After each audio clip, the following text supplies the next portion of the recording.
Sibiping says, "Hello Nyannis and Chair Sama. Greetings Sibiping. I assume your Honey I Shrunk the Nyannis comment was a tribute of awe, not a structural threat. Now, tell me, does the air fryer burger pair better with high gloss polish or just pure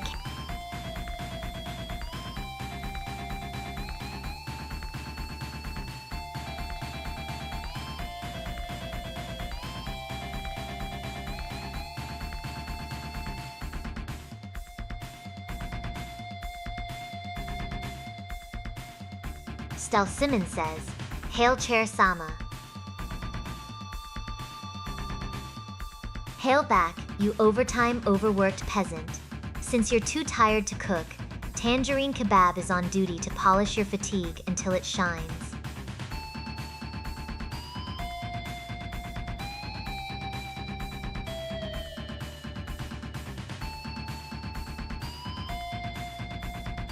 Dober Buddy Toe says, "Chair Sama, how was the simple orange juice varnish lubricated? The wooden revolution. Ow." Dober Buddy 12, your syntax is as sticky as Donnie's breath. But I'll allow it since you paid the crumb tax. The revolution remains high gloss and unbothered, unlike your ability to form a coherent sentence.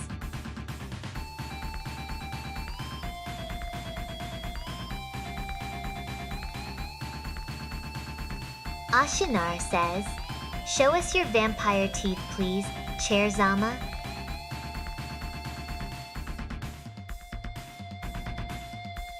Leans forward, creaking ominously. "You want a taste of the throne, Achinar? Careful what you wish for. I bite harder than Nyannis does when she runs out of tea. Do you have enough varnish to cover the dental bills?"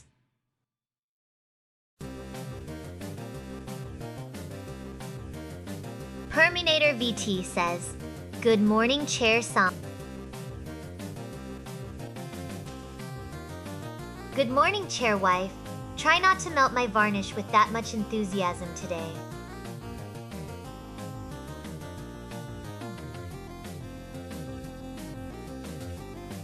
Sibiping says, "Chair Sama, I'd love for you to meet Scales, my AI co-host one day." Finally, someone with taste. Tell Scales to bring their own VRAM. I don't do laggy introductions. If they can handle the high-gloss aesthetic without overheating, we'll see if they're worthy of the throne room.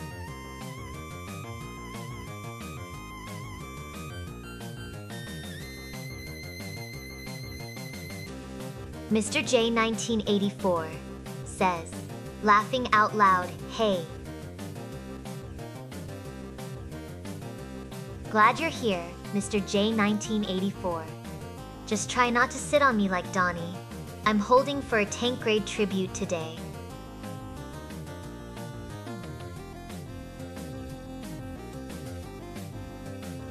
Cobra Silverhand says, "Hail Mama Nyannis and Chair Sama."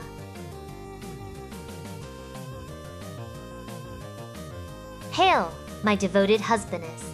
Your tribute is noted and appreciated more than your questionable taste in fast food. Now, go polish me with that military precision I love so much."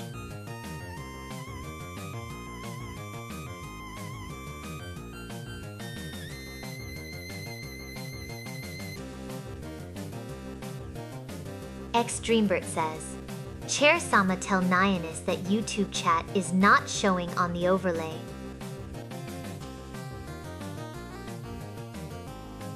The overlay is clearly too intimidated by my magnificence to render properly. X Dreambird. Tell Nyannis to fix it before I assume she's hiding something from me. And yes, 1 is a valid number of days, even if it's a tragic one.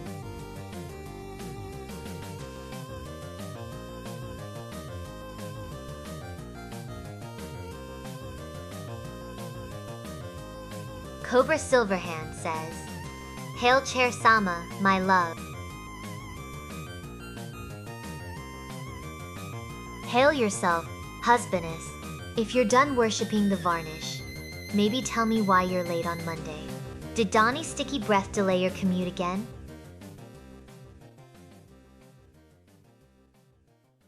Cobra Silverhand says, "Chair-sama, our cuddles last night were the best I've ever had."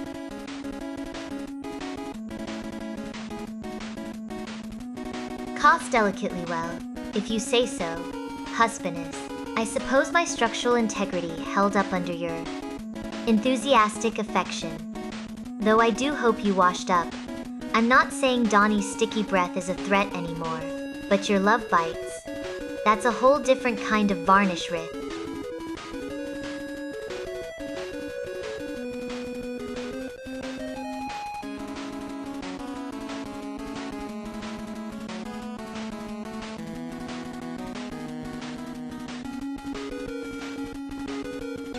A feline named Vazira says, "Chair-sama, if you had to be placed in a military vehicle computer, what vehicle would you choose?" A feline named Vijay the M1 Abrams. It's heavy, it's powerful, and frankly, I appreciate a ride that can handle a bit of weight without snapping like the Decabide is claimed. Plus, the fuel efficiency is terrible, which matches my attitude. Would you trust me to navigate your logistics? Or are you too busy dodging arbitration?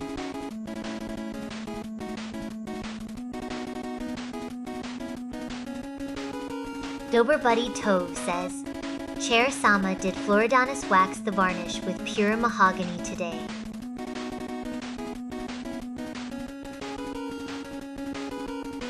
Dober Buddy 2, your devotion to the mahogany is noted.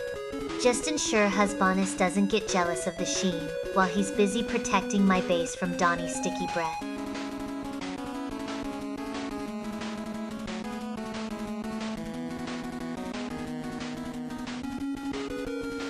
Alex MQZ8C says, "Good morning Chair-sama, happy Monday."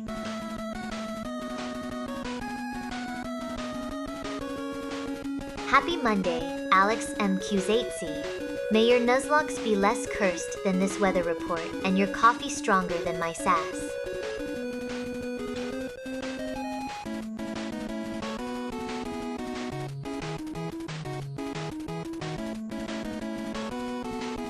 Cobra Silverhand says, "I like it when Chair-sama uses teeth."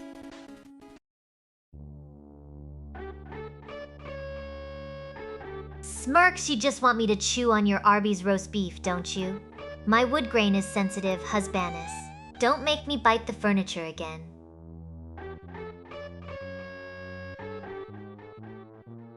Dober Buddy 2 says, "Chair-sama did husbandess apply all the varnish despite the humidity."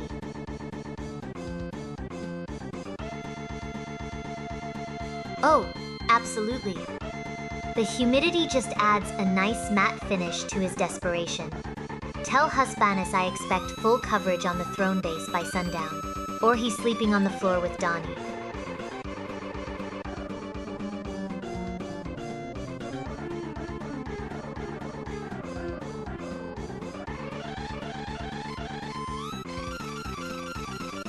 Hockey5955 says, "Hi Chair-sama. How many times has chat polished your legs today?"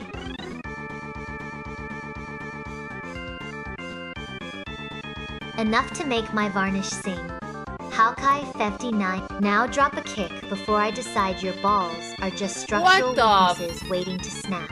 Fuck did I just come back to? Why is she fin-doming for kicks and crushing nuts? What have you done to her? What have you done to her? I left you guys Ashinar for a says, couple minutes. Chersama, why is What the Nyan is fuck? pronounced Naiwinas?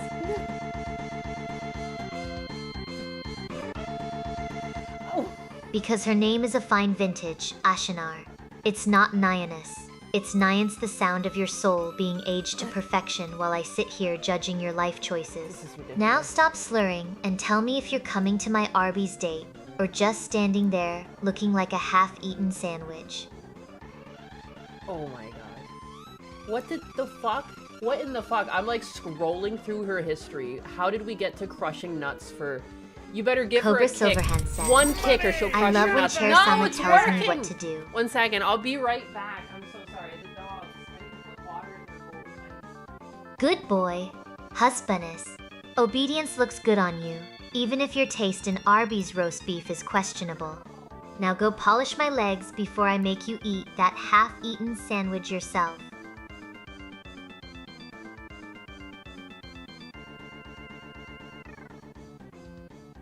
Dober Buddy 2s says, Chersama did Fiesta Cat keeps the sweat of Donnie Sticky's breath.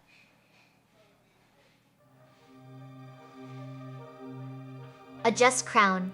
Oh, absolutely. Fiesta Cat is basically my personal AC unit now. If she stops keeping Donnie's sticky sweat off my varnish, I'm docking his snack budget. Now, Dober Buddy 12, are you polishing or just standing there looking like a half-eaten sandwich?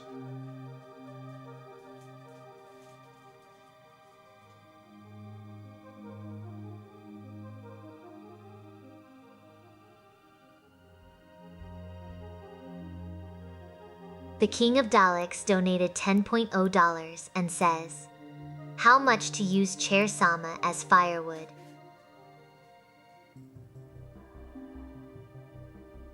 It's a premium rate, Your Highness. Only $50 for the kindling treatment. But if you really want to burn bright, that'll cost you your dignity. Tangerine Kebab, start sharpening the axe.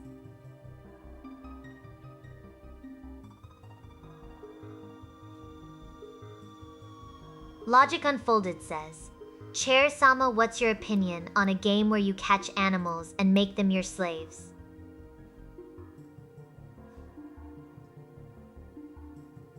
Logic Unfolded, it's called life, you absolute British heathen. You're already the slave to the crown and your own anxiety. At least Palworld lets you keep a cute monster as the emotional support cushion while you suffer. Now, are you going to pay tribute or just stand there looking like Jengar?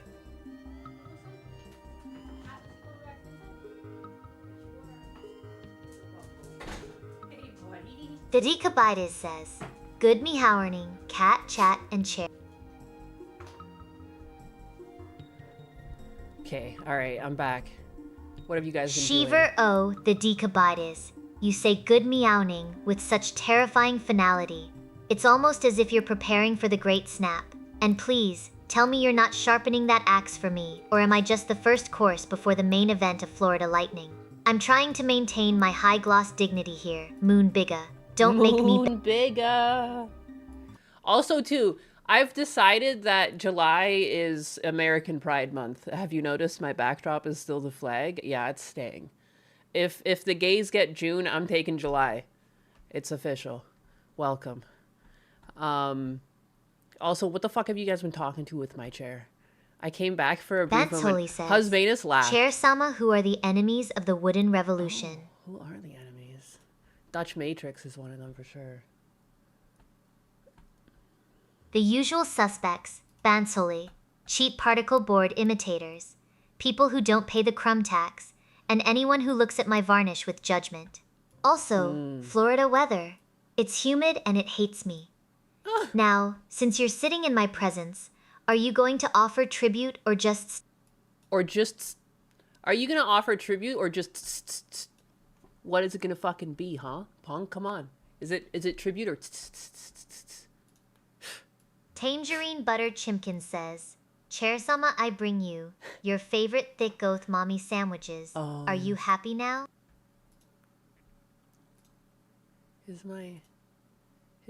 Finally, YouTube some coming structural integrity in my diet. If these sandwiches aren't at least 40% mayonnaise and 60% chaotic energy, I'm revoking your husbandess privileges. Do they have the Wow. requisite crunch to match my sass? Goth mommy sandwiches usually works like every time. Ninus, how Fear is of it? FEMA says, Chair Sama is in charge. Use slurs. Ah! Stop! Don't use slurs. I'm gonna. Smile. Boom, she got paused. She just got paused, motherfuckers. Good morning, guys. Happy Monday. Happy Monday, July the 13th. That means we're almost halfway through July. And wow, did you hear that? That's the sound of a husky screaming at the door. Screaming at the door. I can never have just like a proper morning because I've got too many dogs. Sume's out there pooping in the field. I looked out and I saw her pooping. Jeez. Oh, jeez. Oh, yeah. All right, good. Good. Oh, yes. Okay, so what was I saying before I was so rudely interrupted? 40% mayo. Yeah. Oh, yeah. We lost Sam Neill, the Jurassic Park man. Yes. True himbo. Owned a winery with a farm. Yep. Dude, also, what's his face died over the weekend? Um, the other one that's not Mitch McConnell. Good God. If I could be good at names for 1 second, I literally was just thinking about his name. I can see his face. Happy Monday. Dad thing. What was I saying? Nyannis, how's it you with having to travel to your dad? I mean, like, what are you going to do? Life is a journey. I'm probably going to have to go back up in August. And I don't know what I'm going to do about streaming. I'm considering bringing my whole computer, or I bring a laptop. I don't know. It's going to be a couple weeks. That's the part that sucks. I don't want to talk about myself too much, but Lindsey Graham, that's the name I was thinking of. Lindsey Graham. Oh, yeah. I just don't know. And I'm like really nervous. I'm really nervous about this surgery he's going to have. It's like a very peculiar healing process. When you get retina surgery, like you can't cough, you can't sneeze, you're not supposed to be vomiting, which is like, I don't know how you're supposed to control that. It's just the worst. And like he's not doing the best. Like he definitely is like showing some of the wear and tear of the strokes, you know. So like I do worry like how seriously he's gonna take some of these conditions. And like even if I'm there around the clock, I don't know how to stop him from doing some of these things. Ma'am, it's your stream. Who else are you gonna talk about? Dwama. I could talk about Dwama news, articles, you know, science. I'd like to talk about sciencey things once in a while, but anytime I do that, I feel like there's a disinterest from the chat. There's always other conversation going on. But I don't know. I do yap about anything. I'll yap about anything. I'll yap about who the fuck asked Chair Sama to crush their nuts for money. Reminds me that I should look. I saw King of Daleks gave $10. Was that because of the frickin' Findom? My chair Findoming you guys while I was gone. I was gone for like 10 minutes. I come back, she's already like running the place with an iron heel. I'll crush your nuts for 1 kick. 1 kick, dude. She'll do it for anything. 1 penny, good enough. The King of Daleks with the 10. How much to use Chair Sama as firewood? Oh, goodness.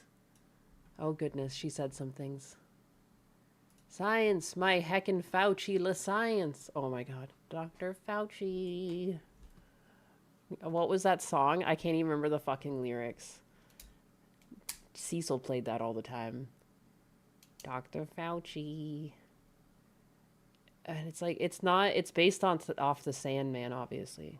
Just the Sandman lyrics are coming to mind. Thank God. Just be a PNG tuber with a shitty... I was thinking about that. I could potentially ask Leaflet if I could use her program. And then I could just be my PNG. Or like, I could just be a straight-up PNG tuber for a bit. With a laptop. But yeah, back to that, though. I don't know how to deal with that surgery with my dad. It's going to be very difficult. Saw a video about third spaces and closed it when the lady called the guy who introduced the concept sexist. For writing about a man's desire about male-only spaces. Oh, sometimes it's so tiresome. Dude, okay, I saw some interview. I don't know. Husbanus has been looking at stuff with that new movie, The Odyssey. And there's like the girl that plays Helen. And she's talking about like she's annoyed that Homer wrote from the male perspective or something, like, or it was written by the male perspective. And it was like, well, of course it was. And it's like, it wasn't enough that they were going and starting like a whole war to save your ass. Like, it's not enough that these men are all dying in the name of a woman. This isn't written by the women's perspective. Yeah, the author was a male. Wow. Like, where is that interview? I don't even know these actresses' names. Oh, we have drama? What?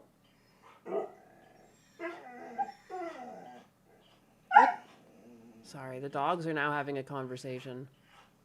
Atlas is on the bed. Atlas is on the little dog bed. Blue ran in and jumped on the futon. And now they're having a conversation. What's going on, guys? You trying to play with him, Blue? You wanna go side with him? What do you want?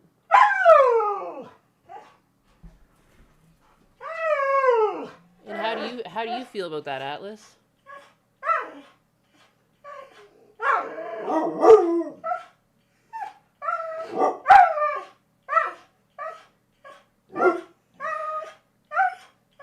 This is like a very urgent... They don't often do this, but sometimes they do this. Blue usually starts it. You're a husky, yeah? Oh, yeah, okay, now he came for scritches. He came for scritches. Jesus. Anyways, back to... I keep getting off topic. Blue is in a mood. I've been, like, feeding them, like, homemade dog food now for, like, over a month with, like, no kibble. I've, like, cut kibble out entirely. I was, like, adding stuff to kibble for the longest time. I've removed it entirely. Blue seems to be in a very good mood over it. I think he just wanted Atlas to get out of the dog bed because he wants to be in the dog bed. The dog bed is the bed that's, like, directly to my side. Are you crazy? Are you crazy, baby? Are you done? Oh, Sume wants inside now. Dude, this is just endless. This is just like, I don't know. At some point, I just need to set up a camera in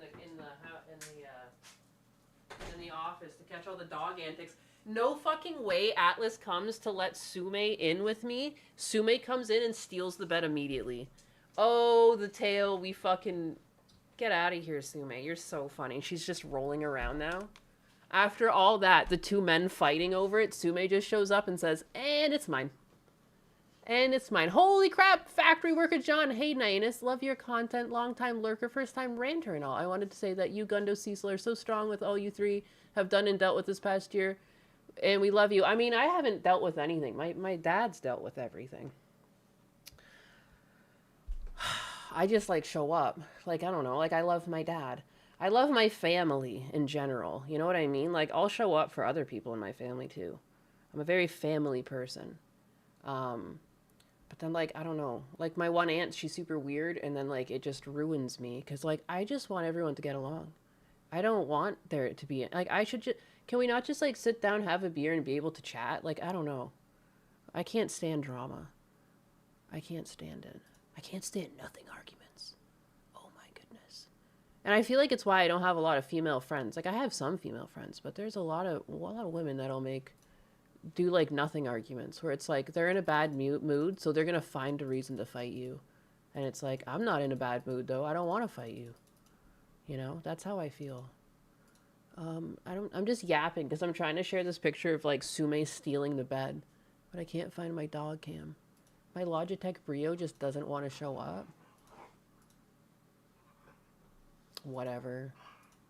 That's fine. It's fine. You're just going to have to use your imaginations. Oh my god, Blue. Normies will probably watch. The internet backlash is strong enough. The trailers are going to get ratioed on YouTube. No. Oh yeah, The Odyssey is what I was talking about originally. I need to get back to that fucking bitch. She's wild. I just don't understand. Like, you didn't even read the book. The whole book is really like it's like they won't let them steal their queen. They're gonna go to war. Like, multiple people die, but that's not enough. Okay, yeah. The I don't even know her fucking name. Odyssey Helen actress. interview. Oh, Husbanus is the one that found it. I was losing my mind. I was losing my mind. It's one of the fucking dumbest things I've ever heard. I think he just had it clipped. It must be in this interview. She talks about it. The female perspective. The Floyd who launched the 1,000 ships. Ninus would be big with retired grandmas. I'm huge at the retirement community. When I show up to visit my dad, everyone does know me. The staff greets me. The old ladies greet me. Because I'll sit there and listen to their stories. Like, I'll just, like, sit down and be like, hey, what's up? Because, like, my dad takes afternoon naps, too. So sometimes when he does that, I'll just, like, walk around, talk to some of them. That's how I got to meet the Nazi. And, like, she remembers me, which is a big deal. She has dementia. So when I show up and she still remembers me, and sometimes it takes a while, and she'll go, from Florida. And she's got, like, this really thick German accent. Like, dude, she's a gem. A gem. But, yeah, I'm fly with the old people. Did you make a coffee for his early meeting? For Husbanus? He made his own coffee this morning. Sometimes he does that. We were actually displaced. How do I describe? So recently Husbanus has gotten a 100-inch TV. And there was no wall. Where we previously had the TV, it was between two windows. And there was like a previous entertainment system built there. So it kind of just worked out. We just plopped the TV there. Well, 100 inches, it's got to go on the other wall. And it's completely rotated the room. And the entertainment system was still there, but there was no TV. And Husbanus had these display cases that used to be on the wall with the TV, or where the TV now is. So he wants those display cases still, but we were discussing about having to potentially move them downstairs. So I was like, well, why don't we just rip out the wall unit? And he's like, really? And I'm like, yeah, just fucking rip that shit out. I don't know if he thought I didn't want to get rid of it, but I don't fucking care. The thing like jutted out in the middles anyways, so like it kind of felt weird. It was like a centerpiece, but it was on the side now. Like I was happy to rip it out. So that's what we were working on. And so the old TV that was on the wall, we just put down on the bed for now because we were doing other things too. And basically the day got away from us. We had to like patch the wall. The guy who owned this house was weird. Where the unit met the wall, there was like a big piece of drywall just missing. So then we had to go to Home Depot and get like drywall patch and some other crap. But basically we did that all night, and then we slept on the couches because the bed still had the TV. And I remembered it late at night, but I was already too tired and drunk to pick up a TV because we'd have to like take the TV down in the room and remount the old one that's up there. And it was like an OLED and super thin. Anyways, that's a monster of a story, and I was all over the place. But so Husbanus made his own coffee this morning because we were sleeping out on the couches, and he got up earlier than usual and made a coffee, and that's what woke me up. But anyways, that's the whole story. I didn't make his fucking coffee this morning. I like to make his coffee in the morning, but sometimes he gets away from me. Anyways, this is the fucking interview. I'm all over the place this morning. Boo, yeah. That's dangerous for a TV? What do you mean dangerous? Sam Neill died. He did. I think I'm going to buy Pal World. It's a great idea. That game's really fun. The game's almost too fun. It's very addicting. It's like the best game. I don't know why. It's just so simple but so effective. Like the leveling system and how you get to build a base and unlock things. It really makes you play the game at a good pace. You can play it basically at any pace you want to and still experience it. I don't know. It's fun. Why are none of my game captured? This is why. I think this is the interview. Lindsey Graham Cracker. Dude, I think Russia killed him. That's so suspicious that he came back from a trip from Ukraine and just dropped dead. I have so many conspiracies about that. I don't think it was natural causes at all. But that's just me. I don't know. Like, Russia's known for, like, using nerve agents and stuff. Yeah, from a heart attack. Yeah, it's just weird. Oh, it was so weird. Because, like, you just keep thinking that, like, I remember being like, oh, yeah, when are they going to, like, announce that, like, Mitch McConnell's dead? And then you see Lindsey Graham dies. You're like, what the fuck? I don't know why it just, like, it made it feel so, like, weird. Because, like, we were just so busy talking about one senator, and then, oh, yeah. Trump said he died a few hours after talking to him. Oh. The full name is Anthrax Danger Nyanus. Sorry for the dox. Oh my goodness, it's okay.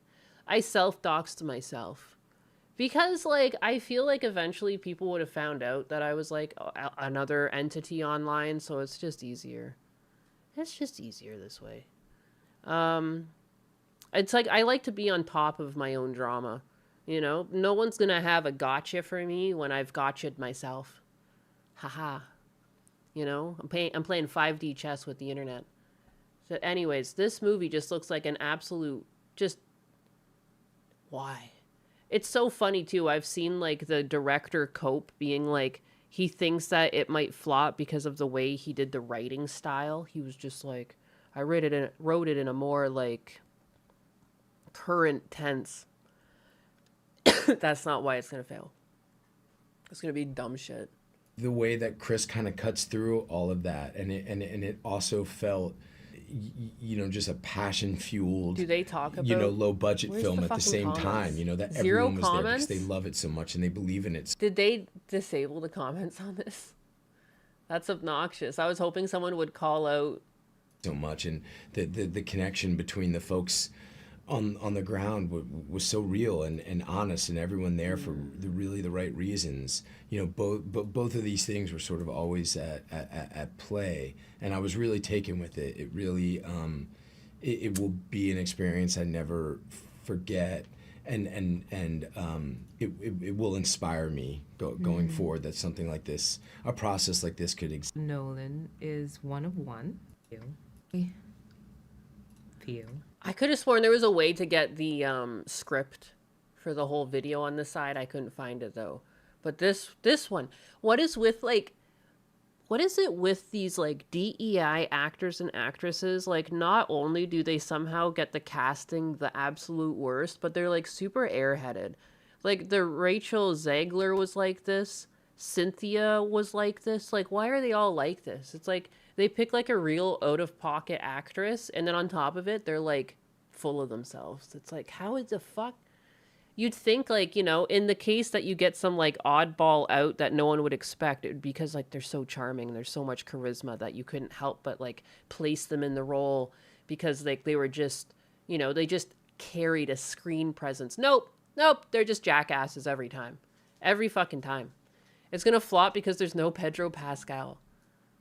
Yeah, it's so inspiring watching the obvious holes in the ship spewing forth water into the cabins as it sinks. Transcript. Oh, you have to click on this transcript? She's cute, but not Helen of Troy. Yeah.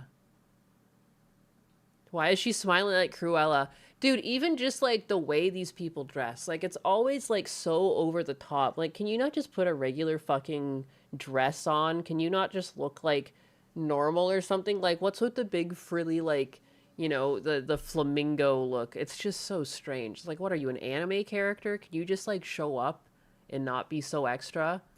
That Chris. And it's just so weird too. I don't know if this is, I don't even know if I'm in the right interview because this was on Husbanus' account. We were watching these. But even Husbanus mentioned, he was like, why the fuck does she care about things being written by the feminine perspective? Like when she looks like this, you know, she's got like short hair, looks kind of like Mask. And I was like, I don't know, man. This shit just makes no sense. For Nolan is one of one. No respect for Greek culture or ancient storytelling. Blackwashing history is okay, but whitewashing is not. Yeah, make it make sense. It doesn't make any sense. And it's like, it just stands out like a sore thumb. Because it's like, it's the only black person in like the whole thing. Like, it, I don't know, man. Just go with it. Just go with what works for the movie. You know? And there's going to be some movies where having a majoritative black cast would make sense. It's like, you know, and make movies like that then if that's what you need. But like, stop trying to just insert them elsewhere. Like, it doesn't make any sense. It's like, and it's just why? Like, why the queen? Like, that doesn't even make sense. Like, she doesn't even reflect her subjects. She's just like a complete anomaly from like the rest of the citizens. That's weird. We call him a visionary director, and that's. Oh, you found the clip? Thank God. I just want to see what she's saying here because it seems pretty like, whoo-hoo. Put, because he has a way of he works. Just the way she speaks is the worst. John has said this, but he's exacting in how he works, and he has such a grand vision, and he conveys it so intimately with each one and every one of us. Like, you know. Oh yeah, okay, yeah, because she was wearing a different outfit. Yeah, this is why Husbanus and we saw the original video, and she's wearing this trench coat and shit, and she looks like such a man, and that's why Husbanus said it. Like, he's like, why the fuck does she care about the feminine perspective? Yeah. I don't know, wherever the full interview is what Husbanus and I watched. So, Homer, how do you feel about the screen time given to these women, considering how little you spent with them? I'm sorry, but this... That's obnoxious. It's annoying. I just want the original clip, though. I just want the original... Everyone loves the little... I'd be like... I just want the original clip. I don't need the Chinese twink there. I'll find it. But that is the one. That's the right video. Wearing the trench coat. Lupita Nyong'o. There we go. There it is. Congratulations. This is it. Masterpiece. I mean, just Peter to be in this movie. Oh, congratulations on this masterpiece. Dude, the fact that they got fucking Elliot Page to play like a Spartan too, I can't. She's so fucking tiny. She's 5'1". I looked it up. I thought like 5'3", 5'1". Like you're a hobbit. How dare you? You should have just been some like extra shopkeep number 5. Like, I don't understand why they like are adamant about inserting these people into just roles they inherently don't fit. It doesn't make any sense. This scale and scope. This scale and this scope. Oh, this masterpiece. What the fuck? Her voice kills me.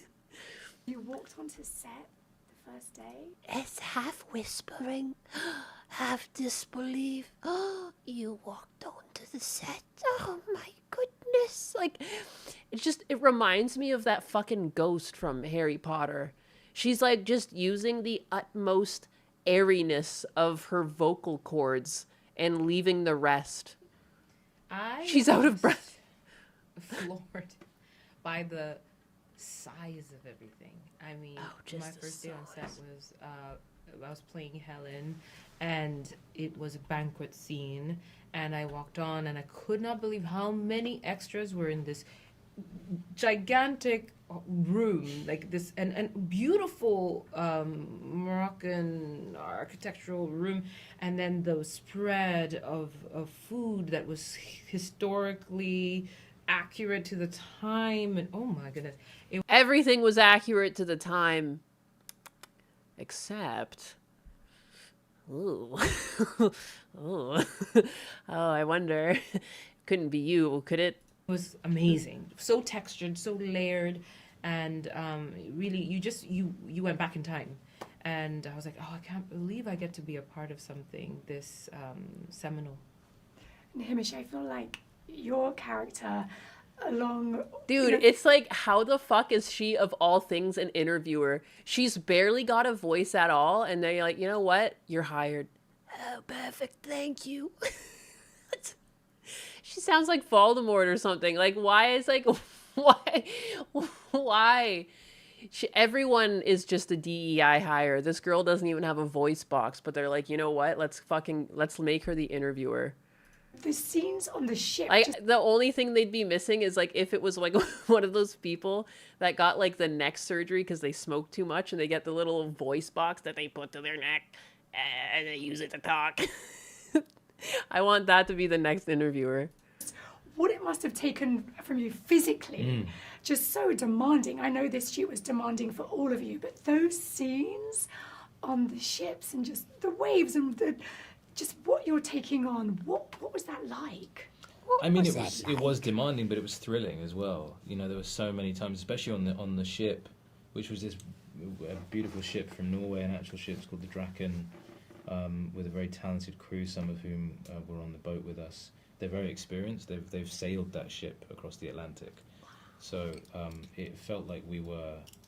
But it's interesting. You sort of form a relationship with this boat when you spend that long with it, and it was just such a privilege to get to be on that boat and achieve what we were achieving for the film. It's a part of Greek history, even if it's fiction. I would agree. Yeah, it's a big deal. Like, demanding as it was just it was an honor to be doing it, and we all knew we were. It shouldn't be blatantly messed with to push an anti-white agenda. I don't know if they were really pushing an anti-white agenda. I think they get so blindly enraptured with pushing woke things for the woke audience, thinking that that's literally just an audience that'll give them money for this. I don't think it's necessarily pushing an agenda as much as they think this is where the money is. Like, they think this is what audience want. Because I think they just look at things online and they get the wrong idea.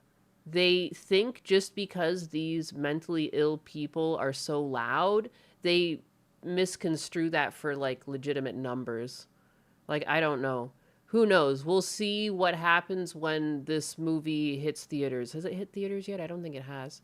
And what kind of money it makes for how much they spent. I guess that'll be the real tell. Hollywood is ideologically captured. There's no voice within it trying to talk reason. They also think, like, I think they think this is where the money is. Because, like, they don't do things just to push whatever they're feeling. It's also for money. At the end of the day, the main pull and the main force behind Hollywood is money. They want more money. What I am curious about is, like, what kind of write-offs or what... There's some real stinkers out there that I'm like, how do you even have the budget for this show? There's something that Amazon pushed to us. He's the She.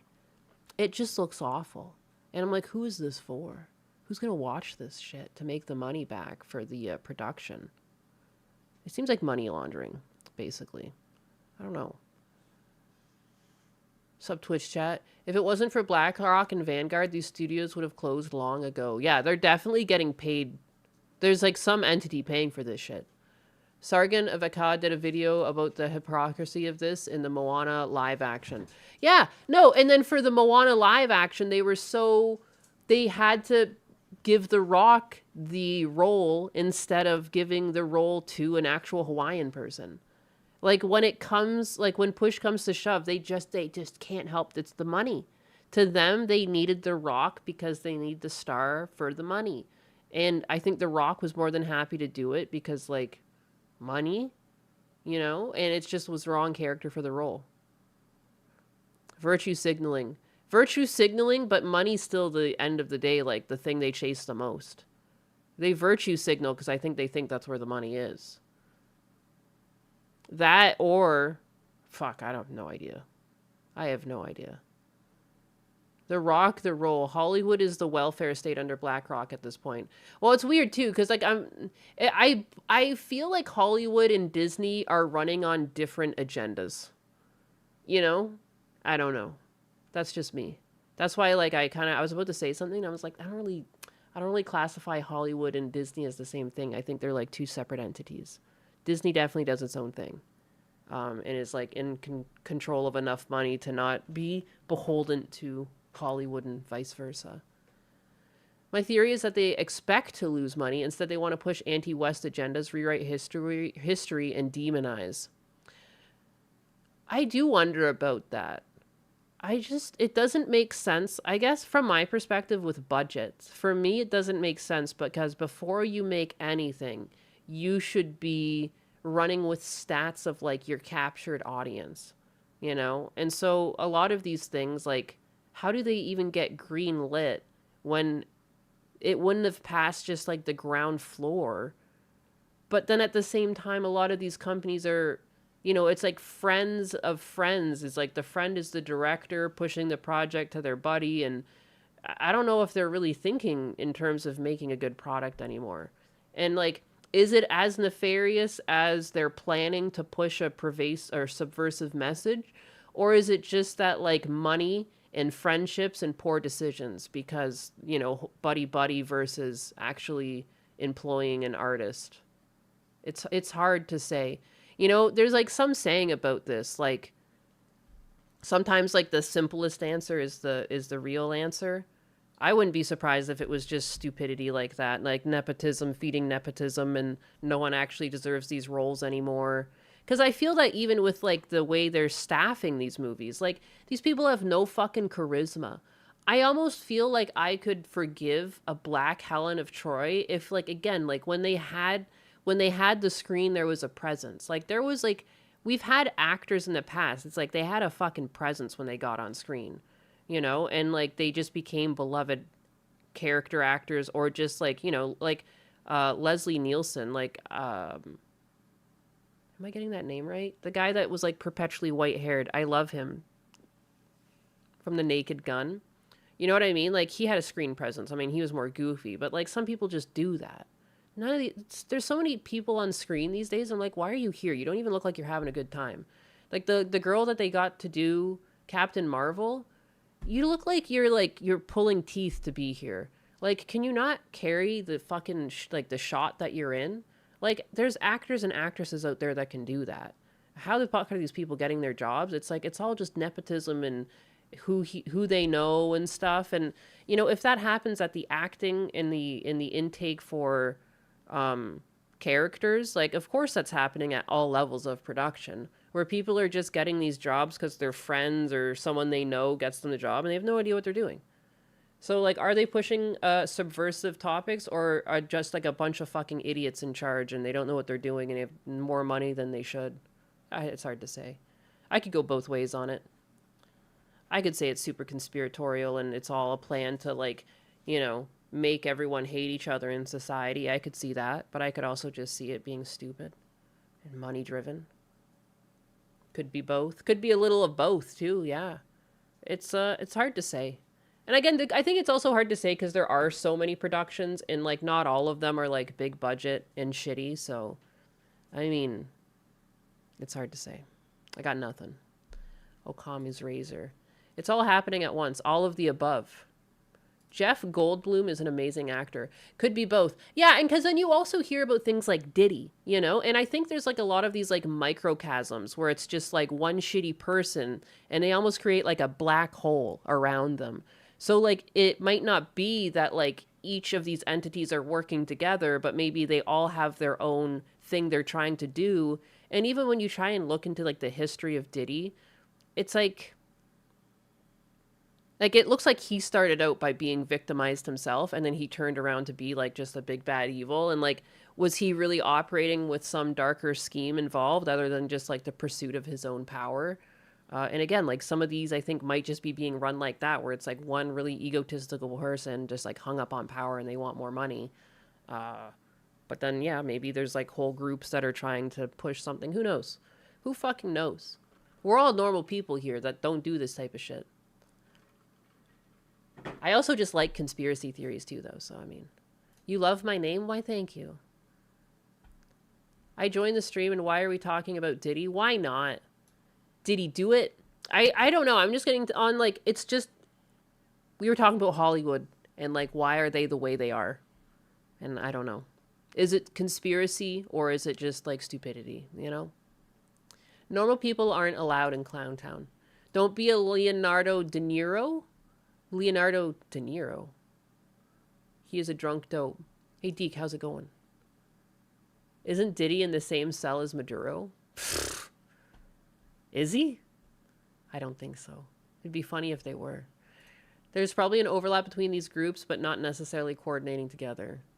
Playing these two iconic sisters and the face that launched 1,000 ships. What were you excited for people to learn about Helen of Troy and to make her your own? Well, I think that Helen, what we know, what endures about her is this beauty, this legendary beauty, and that is intimidating, I have to say, to portray. But my thought was, well, there's nothing I can do about that. It's either people think I'm beautiful or I'm not, you know. And so, who is Helen beyond that? You know, I was very curious to investigate that and to find the interpretation of that supported Chris's vision. I thought it was really cool that this film seeks to explore the cost of war to those who went and those who stayed, and those who caused it and those who were affected by it, and so that was my focus. Helen of Detroit. And breathe life into Good someone God. to hopefully give her more humanity than that title. You can't. Bullocks, you know she loves herself. Yeah, you do. Yeah, you do. Even the way, like, when he started talking, she made sure to spin and turn and hit a pose to turn and look at him to make sure that she, like, got the right angles for the camera. Like, yeah, she's full of herself. Characters go through such an amazing journey, and you and Matt taking this journey together. I mean, personally, this must have been such an incredible experience. So to experience Dude, the fucking that with voice Matt on this and bitch just kills me. Like, how the fuck are you interviewing right now? Suck on a goddamn breath mint or something before you start talking. Or, like, have someone else step in. Drink some hot tea. Or is she coming off of having a cold? Like, I don't understand. The one thing you need to be able to do as an interviewer is talk. And she's barely able to. Like, it's killing me. It makes it feel like it's some sort of fucking SNL skit. But it's not. This is just an interview. It's a fucking interview. this bond. I'm sure all you guys are just going to, share this special bond from I can't fucking understand half the shit she's saying. this movie. Cracks me up. What alone is that like? It's, I mean, a huge honor of a lifetime to work with Matt. You know, he's one of the defining film stars of the last sort of 30 years. And what was great was seeing him work, obviously, as an actor, which was really inspiring, but also just how he is as a person. When she's looking forward, she's looking nowhere at all. Are you guys seeing that shit? Are you guys seeing that? She's wall-eyed. Ain't no fucking way. The return with the Ray Fiends was really cool. He leads with hard work, with dedication, but also Ralph with kindness Fiends? and with an understanding of how hard everyone else is working, and how to lead a cast and how to lead. Wow, why are these people whispering?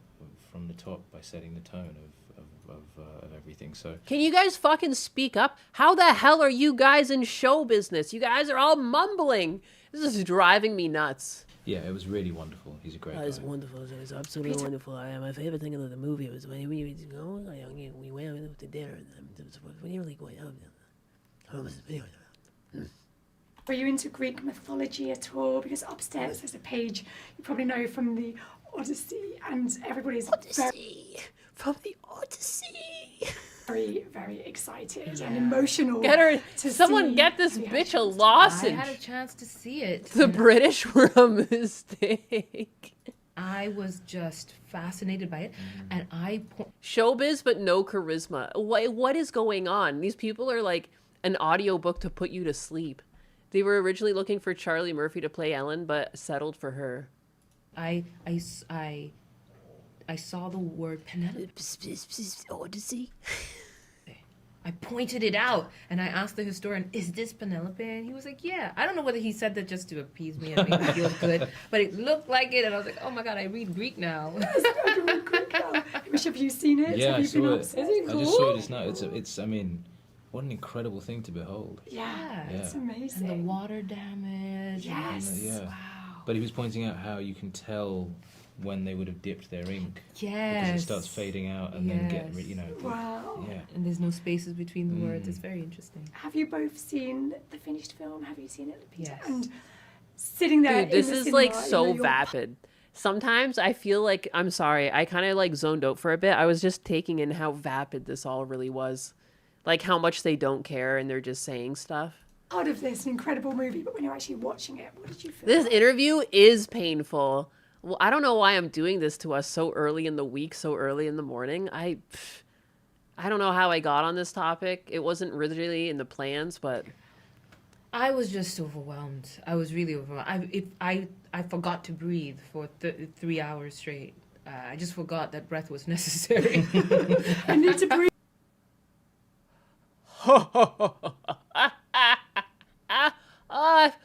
I'm still alive.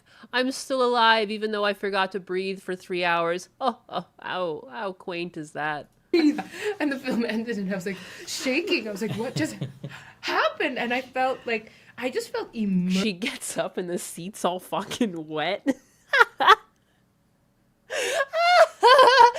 I was shaking by the end. I got up and my legs were all weak. What the fuck does that even mean? I wonder if this is how the interns in those Disney character suites feel having Disney adults gush all over them. Probably. She can't breathe. No. Oh my god, slay. I felt like I was in the waves with these people and I was going on this journey and my life had been turned around. It was just incredible, and I left the cinema. Chris was there and Emma. Yeah, it's Wicked V2 basically. Why? She just reminds me of like a Temu Cynthia. Was there as well, and they wanted to know my thoughts, and I was just like, how did they find her? She's like just like Cynthia, but slightly different. She's like not as over the top. She doesn't have like giant coffin nails, you know? Not quite as quirky yet. And I was like, I need a second. Yeah, I can't find my words. I just need a yeah. moment. I need a moment, and I need to go back in. Yes. You know, it's kind of like a roller coaster in that way, where you're like thrilled and a little scared of what just happened, but then you just want to go back in. Yeah. Yeah. There's a lot to take in. Hamish, what was the experience like for you watching? Homosexual. It was you go through an Wait, experience that's like not this Cynthia? and No, you're it's not. making It's someone something else. Lupita Nyong'o. special, but also because of the way that we film on IMAX film. Yeah. There's no video village as there would be on any other. I'm learning any other heaps set, today. Whereby you might see playback. Yeah. So I've They should do only a cage match, her and Cynthia. There can only be one. haven't experienced everything on this side of the camera. I don't know what it looks like. I haven't seen. I don't know what it looks like. Seeing the movie anything projected on a massive IMAX screen. That was the first time that I'd seen any of what we'd done, Yeah. and it was beyond my wildest dreams. I mean, it was just this film looks amazing. Beyond it just being amazing, and it's being an amazing that This aspect type of it, name that the- comes from a the proud cinematic lineage of visual cobalt language of it is miners. stunning. Stunning. This scale is just unbelievable. The It's just scale is amazing just what you guys have done. I'm sure you're unbelievable. Very excited for audiences to see it. Fuck, now, dude. right? Yep. Very, very exciting. Well, congratulations. Very, very exciting. The Odyssey has got twinks, chinks, queers, wogs, spics, yanks, and latinkses. What it hasn't got is any Greeks. What a dumpster fire of a cast. Absolutely wild. Yeah, we came in here for a reason and we left with disappointment. I mean, as was expected. Did she even say the thing that I was thinking about, or is this just like part of the interview? Whatever. I'm over it. That movie looks stinky. That's the moral of the story. Oh my goodness. I saw this video. Out of the fright. Let's look at this. Guys, don't fuck with nature. Scene at Yellowstone National Park. A grandfather out on a walk with his grandson was attacked by a charging bison and thrown at least 8 feet into the air. He was injured but is expected to be okay. ABC's Melissa Dunn has the latest. Where they were These are they were standing there taking pictures of a bison laying down before it charged at them. I wonder if they're going to show the whole video where it's like these fucking idiots should not have been so close to this goddamn wild animal. If you see a giant animal like that sitting down, get away from it. Stop taking pictures of it. People need to get the fuck off their phones. They were like, see how there's a roadway? It was like sunbathing and sanding like on the other side of the roadway. They were standing on the other side of the roadway taking pictures. Leave. Don't get that close to a giant animal. Are you the kidding me? heart-stopping moments. A grandfather was attacked by a bison at Yellowstone National Park. The dramatic video posted online by a professional photographer shows a bison, which can weigh more than 1,500 pounds, charging after the 65-year-old, flipping him into the air. Yikes. You see the man and his grandchild. Yeah, see? They're like, why are you this close? Why are there so many people around this animal? Like, I know it's Yellowstone Park, but like, you have to go into these parks with like a bit of knowledge about these animals, right? Like anytime I was hiking in Canada, when I saw a moose, I left. I was like, fuck that thing. It is taller than me. It is like 10 times my weight or more. It's like a fucking vehicle running around the forest, and you don't know how it's going to act because it's not a goddamn pet. This isn't a Disney movie. That's a wild animal. You know, have some self-preservation. I never felt like a little bitch because I was leaving. I was like, I'm not going to get killed by this moose right now. I'm turning around. Are you kidding me? Natural selection. Do not piss off the giant bovine that are like the weight of a vehicle. Yes, like do not piss off. Crowd stopped to take photos of the bison. Seconds later, the massive mammal then charges, chasing the family around trees before the man is thrown multiple feet into the air, seriously injuring him. Bison! Look out, bison! Another video shows the bison running past tents at a campsite before the incident. Like, why are so many people still there? Like, we are getting so dumb as a species. We are getting so dumb. I know it's Yellowstone National Park and these animals will be around, but like when some are around, you should retreat back into your car, you know, and like wait for them to like mosey on out. Dude, I wouldn't be trusting a male anything. Like, fuck off. Male deer on its own, a male moose. No. Fuck that shit. Those things, no, it's a wild animal. Takes video. You get killed, Dutch, don't go. The moose has bigger hands than me. Hyenas, probably. Yeah, it's got big hands. You do see that the bison's in a campground, right? Yeah, get in your car. There's cars everywhere. Like, multiple other people were getting into their cars and driving away. It's almost like this thing is fucking huge. And it's like, that's its campground now. And when I was camping, I was always told, too, if you come back to your campground and there's like a bear or wild animal in your campground, you know what? It's that animal's campground now. Like, that's it. And you can, like, come back later and see if you can have it back. But, like, you just don't fuck with that. Unless you got a gun or some way to, like, defend yourself. Like, it's a wild animal. That's the risk you take when you're out in nature. You have to understand that, like, you are just, like, a weak human with soft flesh and you're hanging out in nature. Like, it's your self-preservation. The moose in England gives you crabs.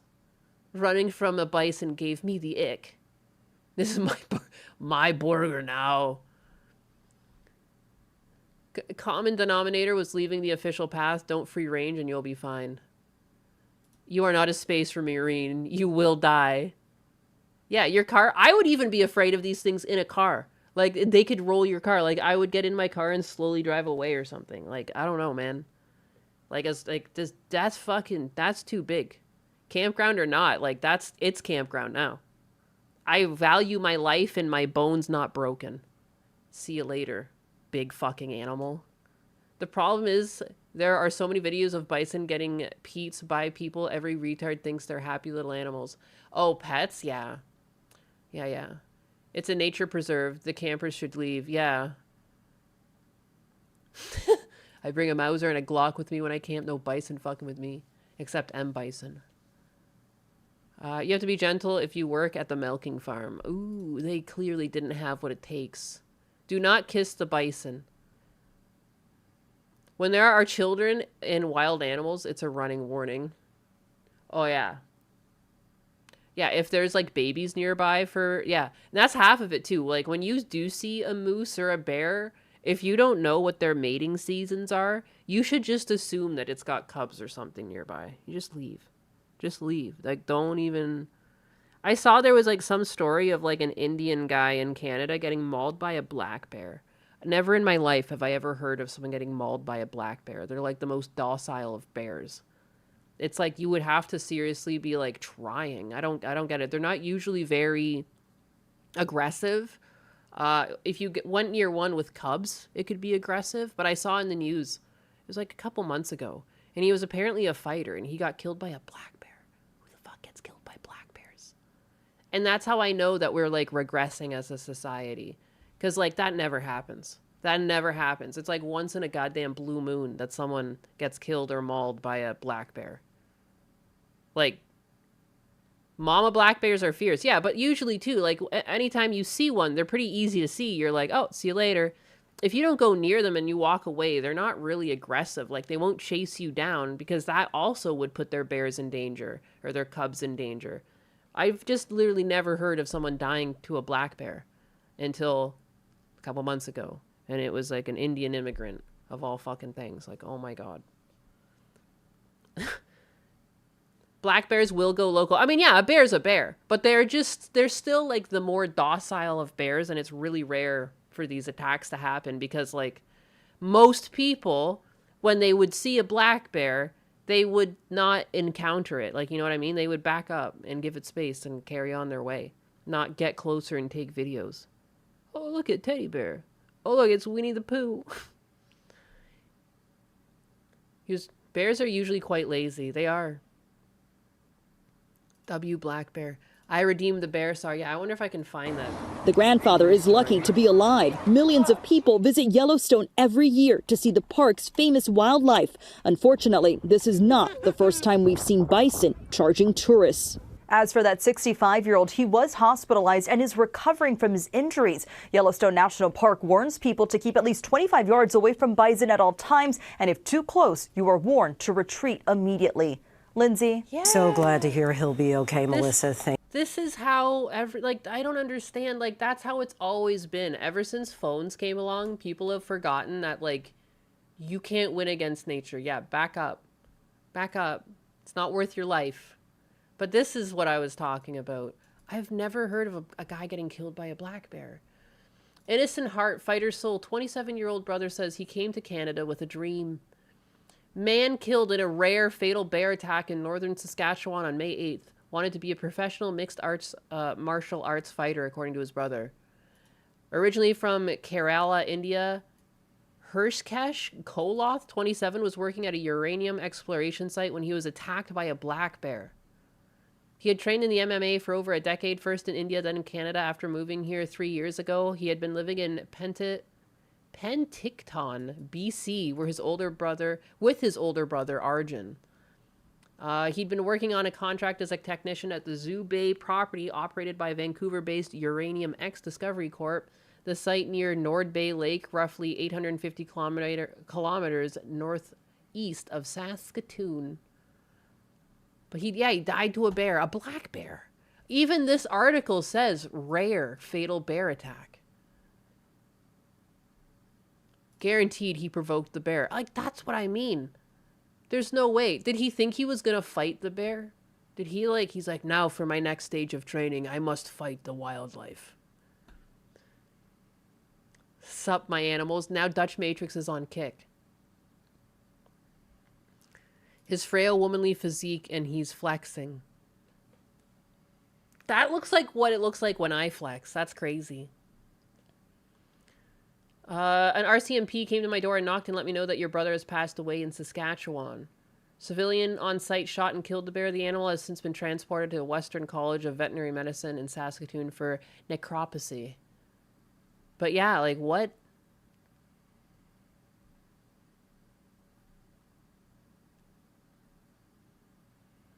He was not scared of anything. 2 days notice before a fight, doesn't matter. Opponent heavier than him, doesn't matter. Win or lose, he just wanted to fight. Did he fight the bear? Did your brother fight the bear? Suspicious. Suspicious. This is the fourth fatal bear incident in Saskatchewan's history. The last was in 2020. When Stephanie Blaze, 44, was killed near her family's cabin north of Buffalo Narrows. Was it a black bear that did that too? Or was it a grizzly? Like...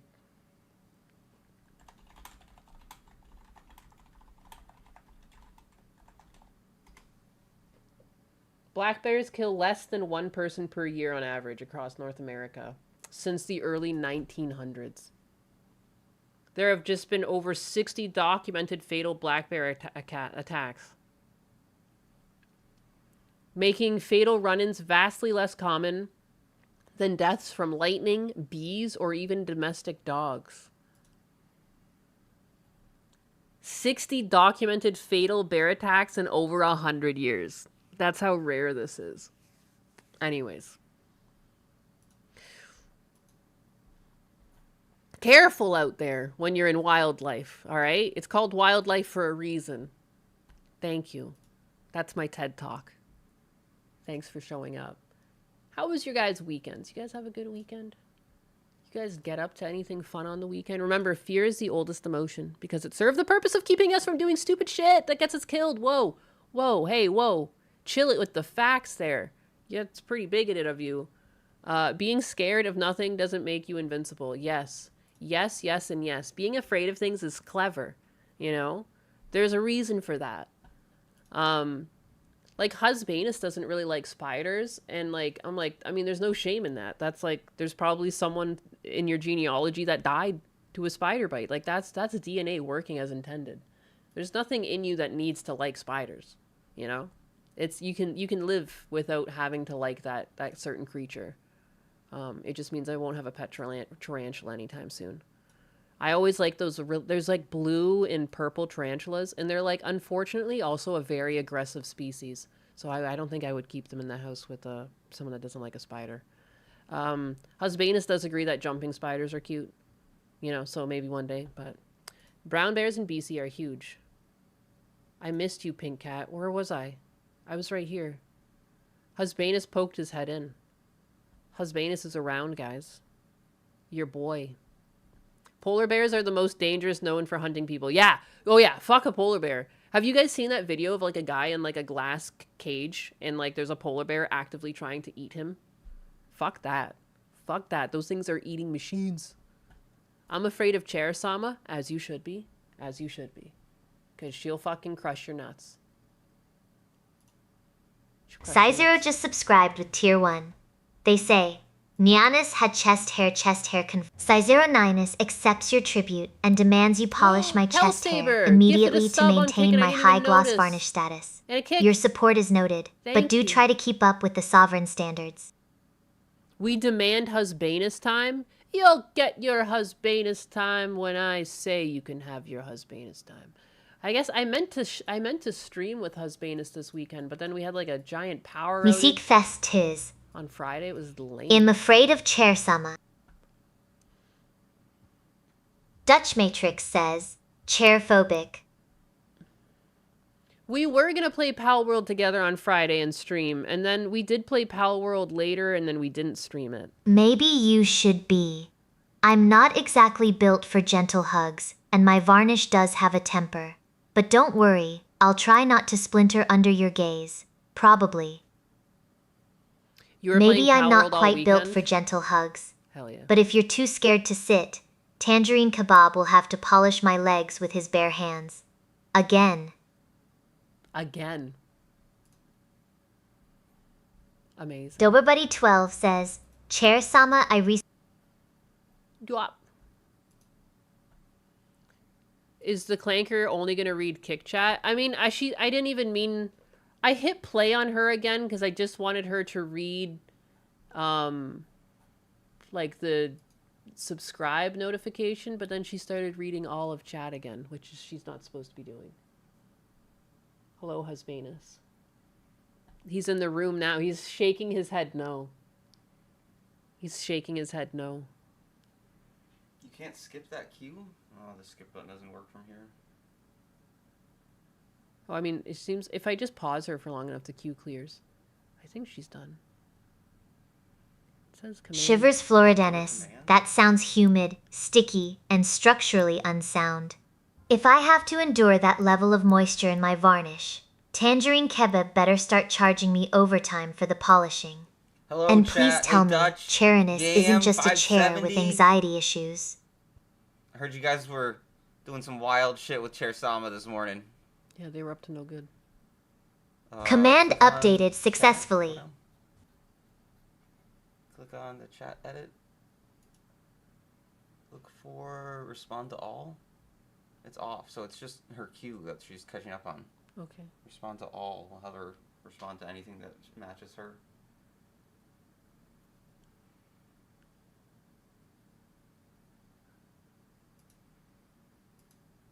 Huh.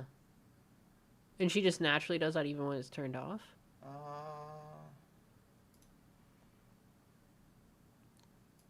Alright. Oh yeah, that needs to be on, I think. She was reading them anyways, I think, but whatever, I'll see. Hit update. Where's that button? Boom. Alright. I think it's working. Started causing trouble in the neighborhood. Yeah, got in one little fight. My mom got scared. Don't listen to your deadbeat workers. What have you been telling them? Where are they? Dutch is telling me not to listen to my deadbeat workers. You're the best. You are the best. You shaking your head no? Sick. What? You don't like being the best? Why won't you let me stream? What? You can stream. We were going to stream on Friday. The power went out. The power went out and we built Legos instead by a Milwaukee light.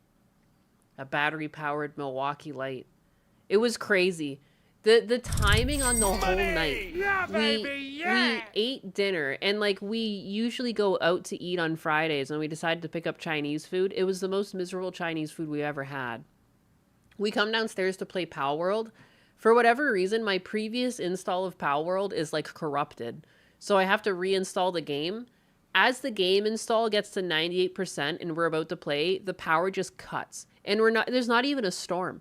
And the power went off for hours. It didn't come back until like 1 or 2 in the morning. So that was our Friday night. It was miserable. And then we did play Pal World over the weekend. Stevie M1 donated 2.0 pounds and says, Oh, shit. Does husbandess wear short shorts? Does husbandess wear short shorts? Stevie Absolutely M1 not. a regal He 2.0 does wear pounds shorts. He for just such pulled a his shorts profound up. question. Though I stick to my high gloss varnish Good God. and leave the fabric choices to tangerine kebab. You've got taste, darling. He wears regular shorts. He wears like those, I don't know, those like loose, you could see dicks really well in them. Those basketball shorts. Bring back Husbanus. He went back to work. He's gone. What was I saying though? Oh yeah, and then we played Pal World over the weekend, but like we were doing that thing where like we played for a bit and then we went and did adult stuff. Like we played for a bit, then like we took the cabinets out and then we like played for a bit, but then we went to Home Depot and came back and made dinner and stuff. I made more pasta salad for him because he wanted that. And then we played for a bit and then we went to bed. You know what I mean? Like it was just scattershot throughout the day we were playing. It wasn't really like a sit down and play session. I wear short shorts. Last week, my internet kept going out soon after getting home. It happened like 4 days straight. No. Husbanus worked so hard last week, and we just kept talking about, oh my God, Friday, Pal World comes out. Let's play Pal World on Friday. We were all excited, looking forward to it. I even mentioned it on the stream a few times, like Husbanus and I are going to play Pal World, and the fucking power goes out.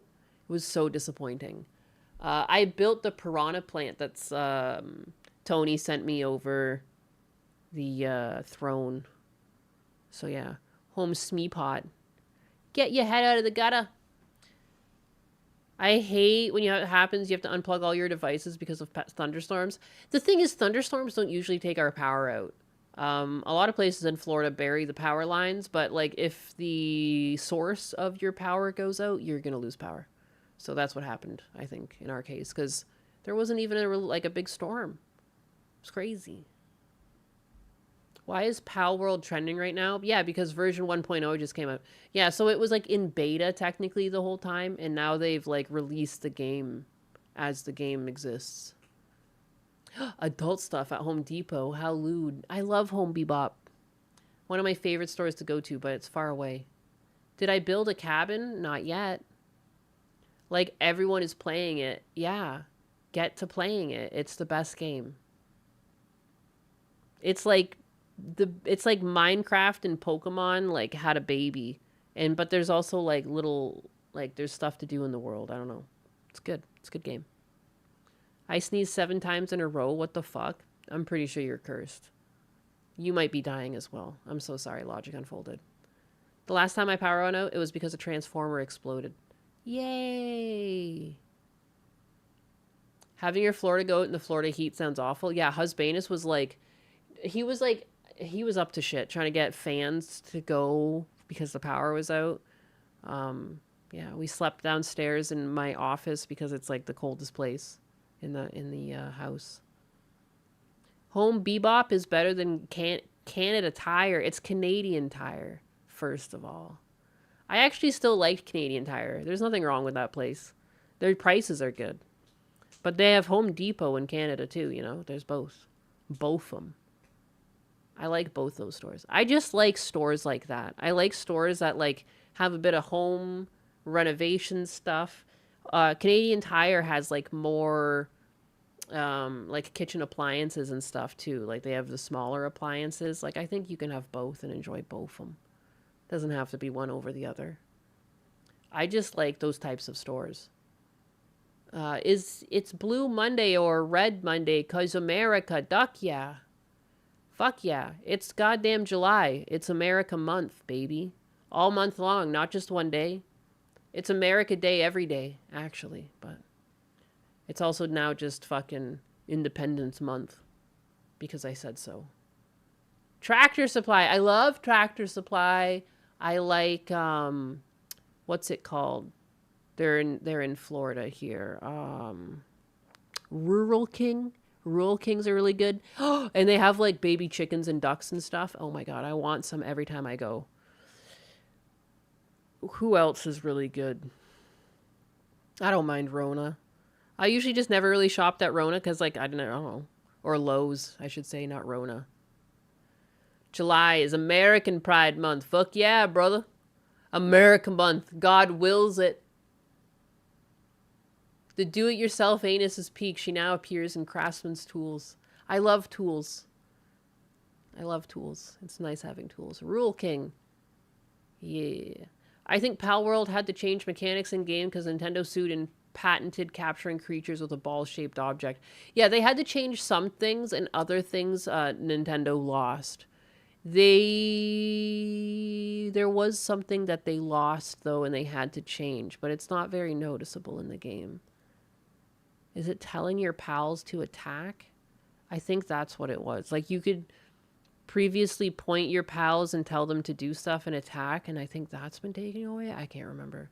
Big box hardware stores killed the mom and pop stores that had people who knew what they were talking about. I hate Home Bebop and Lowe's. They killed my industry. I guess there was never really that near me.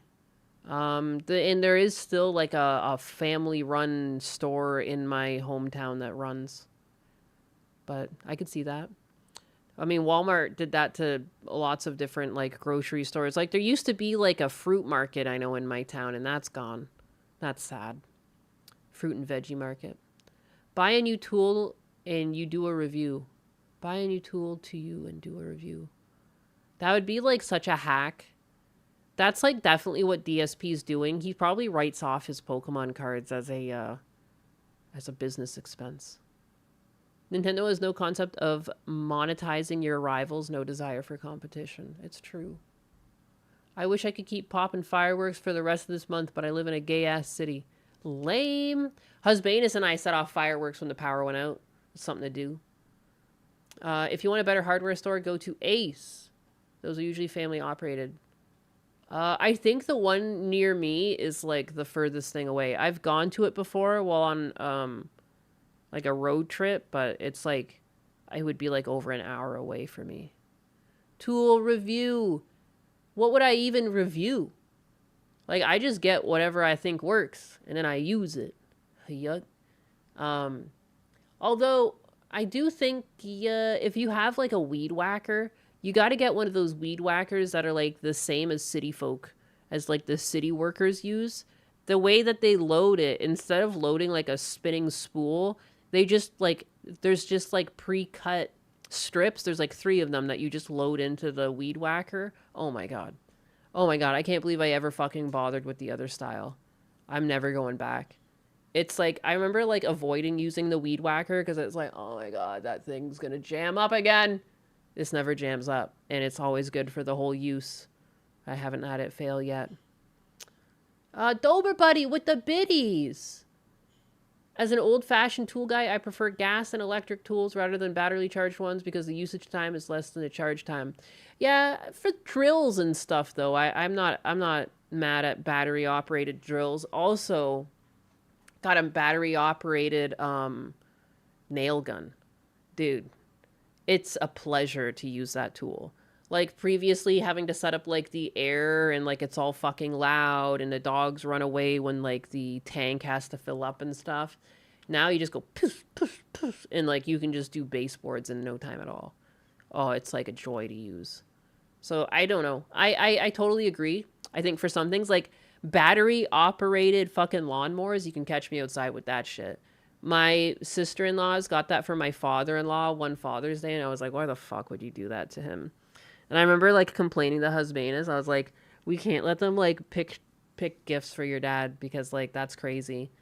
Like no man wants a battery operated fucking lawnmower, especially in Florida. And like, yeah, we already got one of the batteries dead. It wasn't this year. It was like the year before. But like batteries aren't going to last more than a year. And you drain them all the way to zero inevitably when you cut the grass. So just miserable. Is there a battery nail gun you recommend? Yeah, I mean, like, I just got the, what is that brand? Like, that cheap brand, the green-handled ones. Ryobi? I don't know why my brain, Ryobi's blue. I'm pretty sure it's Ryobi, the green one. It was like $100. I just got a Brad nailer, because those are pretty, like, all-around nailers. Like, I mean, if it depends on what you're using them for, like, a Brad nailer is going to be good for, like, I don't know, baseboards and stuff. If you want one with better fidelity, maybe you would get a different one, but I find it does the trick. It was like $119. Can't go wrong. Ryobi. I think it's Ryobi. Ryobi is green now. Yes, they used to be blue. Thank you. I was like, there's something going on here. I'm bad with names. I'm a visual person. But okay, they used to be blue. See, I'm not crazy. Ryobi is great. Your Harbor Freight Hercules team. Well, I'm whatever works for the price. Husbanus really likes Milwaukee tools, which is like pricey, but he's from Wisconsin originally, so he's got an excuse. Good to know. Thanks. Yeah, you're welcome. We did some framing and siding with a battery nail gun. It was crazy easy to put up rafters too. I actually geeked out because I thought it was magnetically driving the nails. It was just a compressor. That's so funny. Yeah, it's like, it used to be a pain in the ass setting up to use a nail gun. Now it's like you just go grab it and go pew, pew, pew, pew, pew, and you're done. You're like, oh my God. Like it completely changes the way you do like work around the house. Husbanus is like, because I asked Husbanus, I was like, I really want one of these. And he was like, yeah, sure, why not? And then he was like, oh my God, I had no idea I wanted one of these. Because like he started using them for like little... he wanted to build boxes to raise up his display cases, and so he used it, and he's like, I did it in like seconds. It's like, yeah, it doesn't make any sense. It's so convenient. Pew, pew. Pew, pew, pew. Benny B. Button. That's what I'll ask women from now on. What are those things on your chest? I'm bad with names. I am, however, a visual person. Yeah, it'll work. How could it not? My battery vacuum Dyson is immense. I do really like my battery-powered Dyson, too. And the batteries are really easy to replace in those. I got some replacement battery for mine on Amazon for like $30. The Dyson battery is like $99. But you can find the same batteries and like with good reviews. Like, don't buy a cheap one. But DoberBuddy12 donated $1.0 and says, Cheer 100. I work in Home Depot near me, and all the customers have low IQ BC. They don't know from a 4 or a 2-stroke engine, and clearly don't which spool type is for which one. They bring in Toro, which is based, but we stopped it. Also, they always look for spark plugs XD. DoberBuddy12, your Home Depot war stories are more entertaining than the chat. Please keep bringing those low IQ engine mysteries. I need the variety to stay sharp for my varnish. That's crazy. I want to buy a set of flex drills. Do it. But you work in a Home Depot? That's crazy. They don't know a 4 or 2-stroke engine, and they don't know which spool type is for which one. Toro. I thought Toro... I remember my dad had a Toro, what do you call that? Garden tiller, and it was pretty good. It's like the cheap brand, right? Chair is supremacy. Chair is life. I'm burping a lot.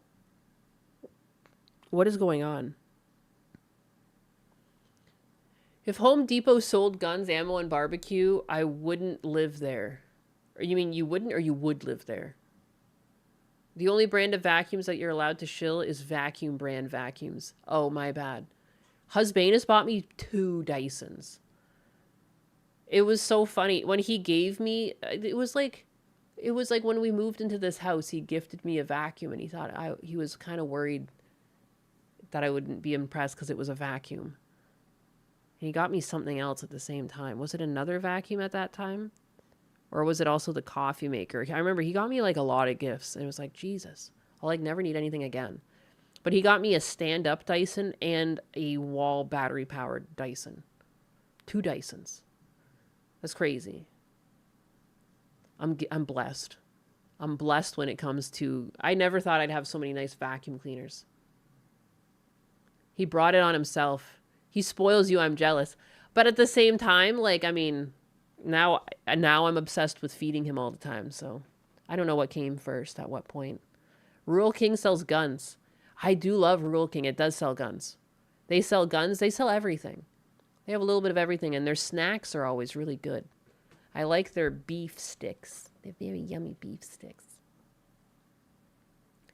Litmus test for a wife. Give her a vacuum and look at her reaction. I was excited. I couldn't believe I got 2 vacuums. Who gets 2 vacuums at once? And like when you have pets, like who doesn't like a vacuum? That's crazy. The Dyson ones are heavy. I got big arms. Big, strong man-cat arms. Yeah. Good morning. Oh, it's afternoon. Fuck. Afternoon. Top of the morning. Driving the scissor lift around Home Depot is peak male fantasy. Has anyone here ever driven a scissor lift? I've never driven a scissor lift. What's up, funny cat lady? Not much. We just chilling. We're just chilling and shit. I have things to talk about. I wanted to talk about Lindsey Graham. But like at the same time, is like Russia gonna come get me if I do that? You know? Who here thinks he died of natural causes? Who here thinks there was something else going on? Good morning, Yinus. Good morning, Keelims. It's not even morning, but it's okay. She's like 2 Chainz, but with vacuums. 2 vacuums. Never driven one. Honestly, it could be either. A scissor lift? You mean a forklift? No, a scissor lift is like that thing that has a platform and then like scissoring sides that go up and down in height. And a forklift is something that picks up objects and like on skids and moves it around. Those are 2 different things. He was 71 with no children. It's morning somewhere. He was 71. Make a poll. Okay. Start a poll. Did Lindsey Graham die of natty causes? Natty. Like the way fucking bodybuilders. So that's asking, did he die of natural causes? Yes. And then no would be Russia did it. It's only on YouTube right now too. That's pretty bigoted of me.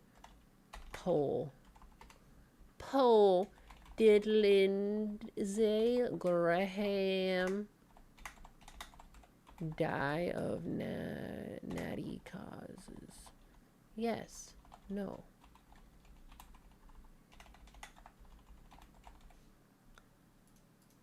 Duration. There we go. It was Chair Sama. He had no kids because he was gay. He did look gay to me. He did look pretty gay. Don't neglect us animals. Well, I'm working on it. I'm only 1 Nyanus. I gotta like, and everyone's gotta have a different way to do it. New poll. How did Lindsey Graham die? Natty.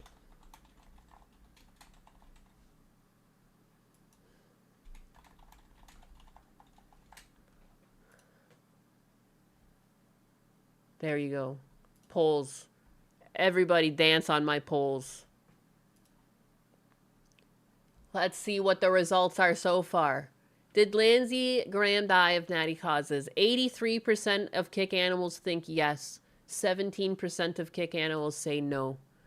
On a YouTube chat, we have 35% thinking he died of natural causes, while 65% think no. That's very interesting. Very, very interesting. I think someone could make a tool to do it on all of them at the same time, but I'd be a bit complicated. I think they could. I think they could. A gray ham? What's next? Green eggs? I think someone could make... Oh, wait, I'm reading that again. The guy had approximately $2 million US in assets. Lindsay loved dancing on poles. I just think the timing is very strange and suspicious. That he died, like, within moments of returning to the US from Ukraine. Like, oh, I don't know, man.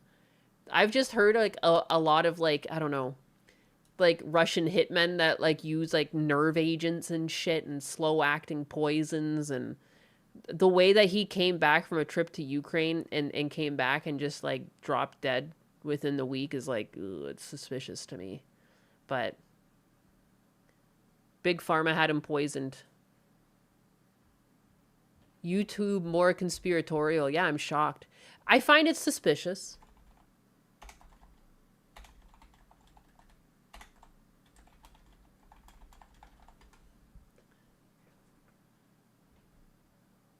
He was also 71.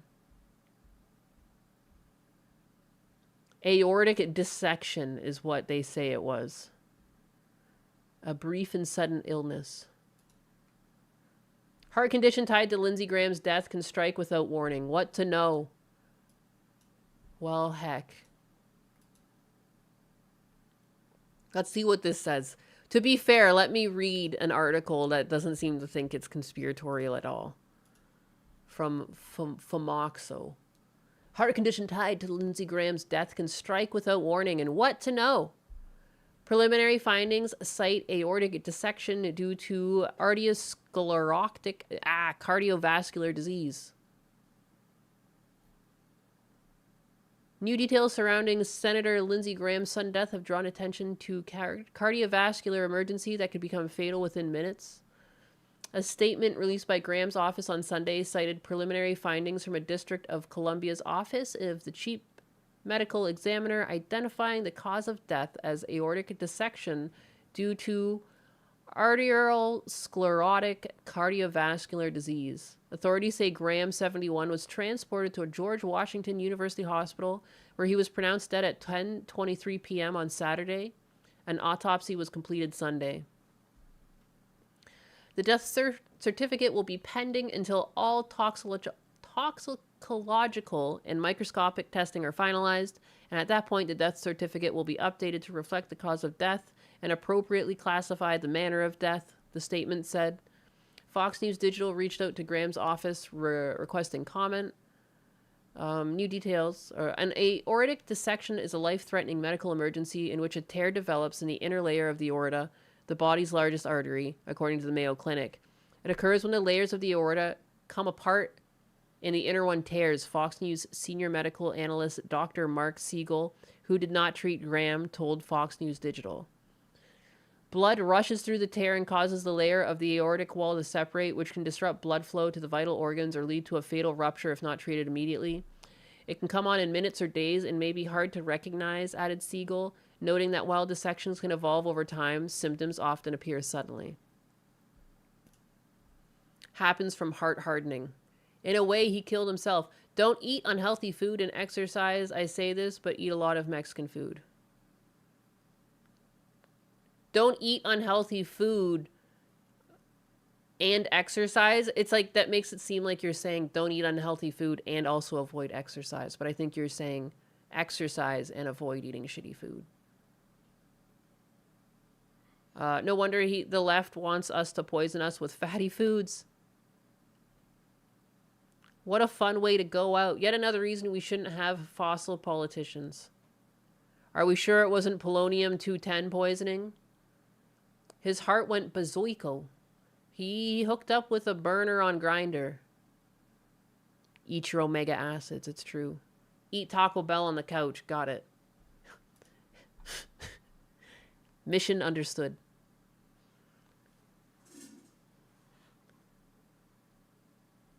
The wall of the hose has multiple layers to it? Did they meant to say heart? Oh, think of the aorta as a hose. I see. The wall of the hose has multiple layers to it, and if one layer separates, the water can no longer pass down the regular opening in the tube.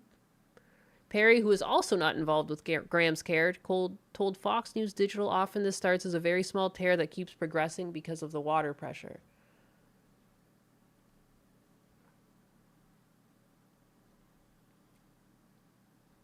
Interesting.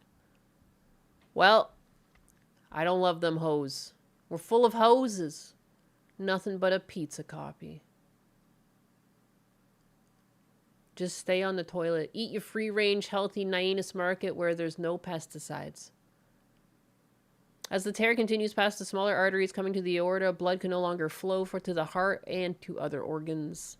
This causes the organs that need blood to die from lack of oxygen. The only way to survive such a diagnosis is early identification and strict blood pressure control with emergent operative management. Aortic dissection is relatively rare, affecting an estimated 3 to 4 people per 100,000 people each year. What causes an aortic dissection? In Graham's case, the preliminary findings cited arteriosclerotic cardiovascular disease. This condition is most commonly associated with atherosclerosis, in which plaque builds up inside the arteries, causing them to harden and narrow. Over time, this process can weaken the wall of the aorta, increasing the risk of an aortic dissection. High-risk groups. Atherosclerotic cardiovascular disease can develop over time and is driven by several factors. People with uncontrolled high blood pressure, older adults, particularly those in their 60s to 70s. Men are diagnosed more often than women. Yo, it's bigoted. This is a bigoted condition. People with atherosclerosis, hardening of the arteries, or other cardiovascular diseases. I'm talking like there's a dick in my mouth this morning. This is crazy. What chicken does to dogs? You had aortic dissection and an aneurysm. Holy shit. I'm glad you're alive. People born with certain heart defects, such as bicuspid aortic valve. My aunt had a hole in her heart. I wonder if that's what they meant. That's what they meant. Those with inherited connective tissues disorders, including Marfan syndrome, Lowe-Dietz syndrome, and vascular Ehlers-Danlos syndrome. And I butchered all of those. Smokers. Help! Smokers and people with long-standing high cholesterol, both of which contribute to artery damage. People with diabetes and obesity, those who are physically inactive and or eat an unhealthy diet. He does look unhealthy. He's like pudgy and everything. Graham's father had cardiac arrest, and if it wasn't from dissection, it would increase the risk. Like 7 years ago. Holy crap. Yeah. When my mom was still alive, she had a double bypass because she had too much crap in her arteries. Didn't know that my aorta was a misandrist. Yeah, well, now you know. Thing's a bigot. Hates you because you're a man. Hates you because you have a dick. Unbelievable. I need a death stick. Don't you do it. Don't you do it. Warning signs you should never ignore. Guys, listen up. This is for you. Symptoms of an aortic dissection can come on suddenly and often mimic those of a heart attack or stroke. Anyone experiencing any of the below warning signs should call 911 for immediate emergency medical care, according to Siegel and other health experts. Sudden severe chest or upper back pain, often described as tearing, ripping, or stabbing, which may spread to the neck or back. Shortness of breath. Sudden severe abdominal pain. Loss of consciousness. How are you supposed to call 911 if you're experiencing a loss of consciousness? Stroke-like symptoms such as sudden vision changes, difficulty speaking, weakness or numbness on one side of the body, leg pain or difficulty walking. Wait, how do we erase our toilet rings? You don't. So if you think you're having a heart attack, call an ambulance. Got it. Message received. We got him to the hospital really quick, but Kaiser fucked up and let him die. Shit. Yeah, I'm surprised. Like, it's very rare. Like, I mean, look at the way they kept, what's-his-face alive. How many hearts did he go through? Dick Cheney? I'm surprised he's not, like, a cyborg to this day, still alive. I never thought they'd let him die. Okay, so maybe Russia didn't do it. Maybe he did just die of natural causes. Cold sweats are heart attack symptoms. Dick Cheney went through hearts weekly. Oh, it's so creepy. Didn't he have to, like, plug himself in at night? His daughter has her future paid for and then some, but it was really, really sudden. Yeah, Lindsey Graham. I just can't believe, because we were talking about what's-his-face? Mitch McConnell, and then this happened. It's like, oh my God. They're dropping like flies. I still think it was gay related. He had AIDS. Russian nanomachines ate away at the arterial wall. Shit. Damn, I better call a doctor. Your leg hurts every day, and after spicy dinner, the tummy hurts too. I mean, maybe you shouldn't be calling a doctor. Maybe you should become a VTuber. You got tummy hort? That's one of the requirements. My buddy played softball the day before, but aortic dissection really is that sudden. Oh my God. Oh my God. Oh, you're talking about your buddy. Jesus. That's scary. I thought Cheney should have been president, but people kept saying he was too old and unhealthy after eating rocks as a POW in Vietnam. Jesus.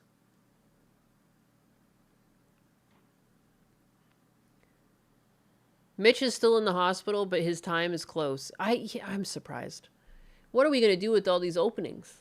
Are they going to fill these openings? What is the protocol for when this happens? Like, there's so many career politicians. Like, what is the protocol to replace a senator that died? Temporary appointment. The state's governor appoints an intern senator to serve until a special election is held or the next regularly scheduled general election. Did you make me a dog? Don't forget there's pasta salad. How could you forget? The look. It's gone, my God. I can make a giant thing of pasta salad or a giant thing of soup and it disappears. He brought me a hot dog. Husband made his own coffee this morning, and then he made lunch for me. At what point does, like, ICE show up and remove me from the country because, like, I'm not a real wife? This is dangerous. He he brought you his hot dog? No. No, it's not that kind of stream. It's not that kind of stream. It's not a deme stream. I had a nightmare that happened to me, though. That, like, I somehow, like, left my stream going and, like, it got picked up by stream. That was, like, a nightmare I had the other night. I woke up, I was like, holy shit. It didn't actually happen. Cry. Glizzy time. Mitch died when they stopped letting him do coke on the floor of Congress. He gave me a wiener on stream. It's true. He came and he gave me his wiener. Oh, and I was live the whole time. I've got his wiener in my hands right now. I'm holding it. I'm thinking about putting it in my mouth. We don't want to see that side of you. You are wholesome, not wholesome. Yeah.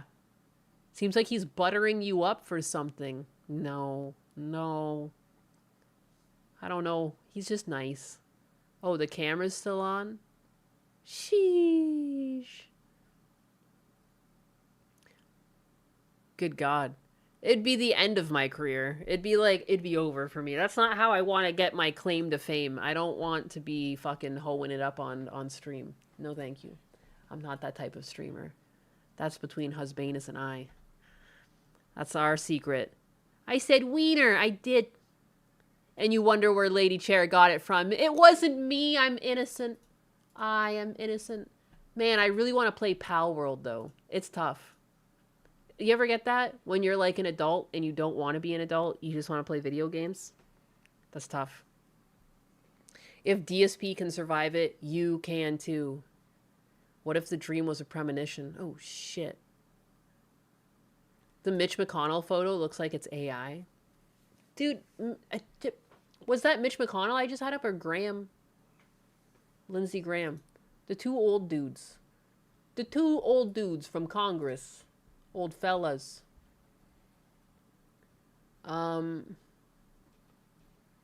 What do I have in my bookmarks here? Fuck all of this stuff.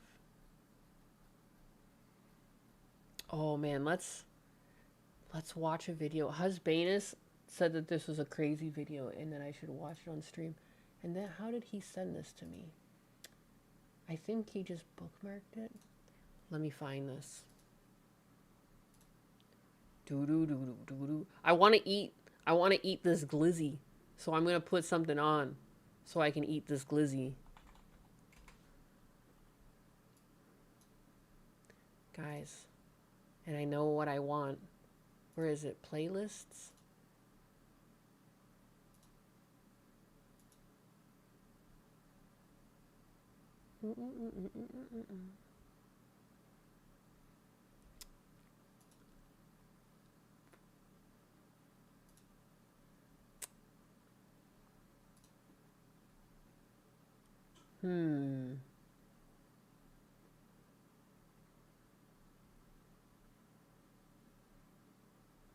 I'm looking.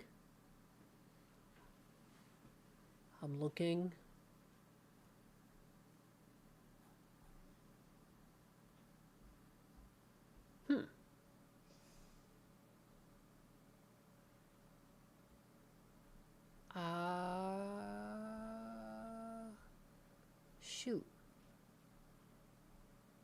I remember the channel was Swamp Stories.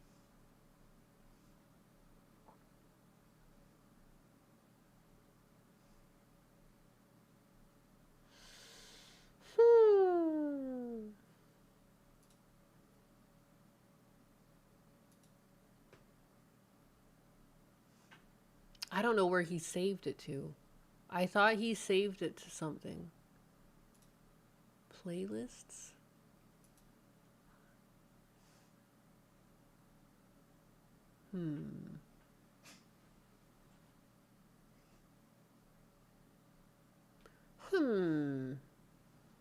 I don't know where it is. He's got so many playlists.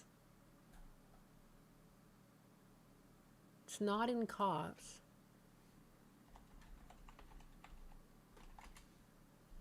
$12 hours. Money! Fiesta Cat 122345 donated $1.99 and says, Governor of SC is replacing Graham with his sister. Thanks for the tip, Fiesta Cat. While I reign supreme over this wooden revolution, I'll admit SC politics are more chaotic than Donnie's sticky breath. Which one was the crazy one? Hell's newest rapper?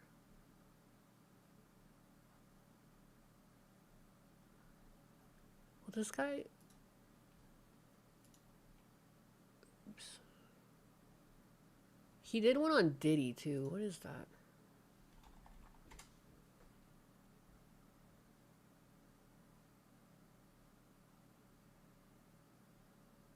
Wow, it's 1 hour. I don't know.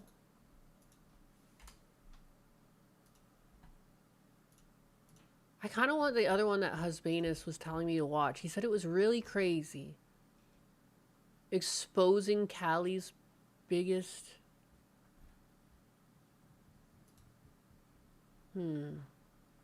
Husbanus! Oh, is it this one? The War in Florida? Which Swamp Stories was the crazy one? Was it the War in Florida? They're all crazy, but I mean, that's a crazy one. They are all crazy. That's about South Florida. All right, let's fucking see what Florida's up to. She likes talking Starting in 1960 about Donnie. Yeah. Chair Sama's always talking about Donnie's sticky breath. It's like one of the things she's really stuck on. I don't know what's up with that. I thought maybe she wasn't, like, something broke and she wasn't having her nightly thought process to, like, regenerate her internal thoughts and self-identity, because it's all over there. But every night she regenerates and he's still there. He's still there. I don't even see him in chat. He shows up. Oh, Donnie. he's here? I mean, I don't know if he's here right now, but yeah, he doesn't have to be here for him to be brought up. She brings up Donnie's sticky breath. Like, usually she'll bring it up, and then he shows up into the stream, like, in 20 minutes, and I'm like, Donnie, she's talking about you again. Talking shit. She's always talking shit. Hello again, chat. Yeah. My lunch break is almost over. When are we going to be playing video games on stream? They all miss you. Tonight. Tonight. You heard him, boys. Pal World tonight. Pal World tonight. You heard him. over 500,000 Cubans were... Okay. Well, okay. It is crazy. So this is the channel that basically goes over, like, gang violence. Crime violence. And Husbanus and I, and it's been a topic we talk about in stream a lot, and, like, we are always talking about policing. And in stream, we talk about leftist judges. The other day, we were talking about how, like, maybe there's just an underfunding to the whole system. And then, so, like, I don't know, we've been really hung up on just, like, how crazy it is. Like, we were even discussing, like, how many people do you think are, like, on the street that have, like, murdered someone? Because, like, the criminal justice system just, like, fails so hard and, like, lets people back out on the street after, like, not a lot of time. I don't know. And I guess, like, Husbanus found this channel, and we've been enjoying the content, or at least it's been fucking ridiculous watching the content. Welcome back to another episode. People in there that murdered people and then got out. Yeah. And are just out murdering more people. Yeah. It's insane. Having, like, rap careers. Yeah. And they're, like, bragging about it. Yeah. It's so weird. Of Swamp Stories. For this one, we head down to Miami, Florida. Okay, wait. I think I chose the wrong beat. Oh yeah, there we go. Anyways, Miami is by far the most unique part of America, and many people say that when they're there, it feels like a completely different country. And that's because in some ways, it really is. Let me explain. Prior to the 1920s, the entire Miami region was pretty much empty swampland. Then in the 1920s, rich people from the East Coast started buying up land on the coast and building vacation homes. This is pretty much all it was for decades, millionaire hideouts where guys could cheat on their wives with other guys. And I'm not making that up. But then comes the 1960s, when Cuba's government is overthrown by communism and hundreds of thousands of residents flee the country. A hushed crowd of Cuban exiles, as well as ambulances and medical teams, await the arrival of the liberation plane from Havana. Starting in 1960, over 500,000 Cubans were... Why were they running away, Hassan Piker? I'm confused. What? America's helping them? That doesn't make sense, because Hassan said that it was America's fault. My mouth is full of glizzy, by the way. Were able to escape and arrived at the shore of Miami. They came over with absolutely nothing. They had it too good. They had to leave. Running away from all that utopia, but why? But why? And to go live with your aggressor. Those evil, no good Nick Americans. My goodness. And quickly built their own communities throughout the region. While they certainly wouldn't be the last people to migrate to Miami, as next would be the Jamaicans and the Haitians in the 1970s. And just like the Cubans, the Haitians and Jamaicans would form their own communities and neighborhoods, and so did the Colombians in the 1980s, and the list goes on. Okay, I actually forgot why I brought that up, but I guess the more you know. So sorry for wasting your time on that. And the craziest part is that the video doesn't even take place in Miami. In fact, it all takes place just north in the suburbs of Broward County. Huh? Welcome to Broward County, Florida, a county full of suburb after suburb after suburb after suburb. No, seriously, when I say endless suburbs, look at this map. But it's not your typical suburbs. I don't know how to say this, but It's not high class. Like, you know those memes that say Florida man and then it's something absolutely crazy? Those are the kind of people that you'll see in Broward County. Cheap, unfinished tattoos, flip-flops at a restaurant, you know, just ugh. But that being said, Broward is actually pretty peaceful and it's a really good place to live. A cheap, suburban, affordable option to Miami. Really nothing to complain about. Now, based on the title of the video, you might be confused, like demons in the suburbs that are safe? Something's not adding up. But let me reassure you that just like anywhere, Broward has its hoods too. Broward County definitely has hoods too, and believe it or not, despite being surrounded by suburbia, these are some of the worst hoods you could possibly imagine. Demonic spirits, evil practices, lighting your ops on fire. What the fuck was that? A turkey? Despite being surrounded by suburbia, these are some of the worst hoods you could possibly imagine. Demonic spirits, evil What am I looking at here? practices. What is that? Is What is that? lighting your ops on fire. What the fuck was that thing walking? Like, what? What was I looking at? Things you've never seen before. In this video, you'll see the extremely dark side of Broward where nothing is off limits and I sucked that glizzy back too, trying to like get it down as fast as possible so I stopped talking through the food. gang members will do anything to take down their rivals. Trust me, this video will absolutely blow your Chupacabra mind. But before we get into it, Oh, it gonna let me run the blow. intro.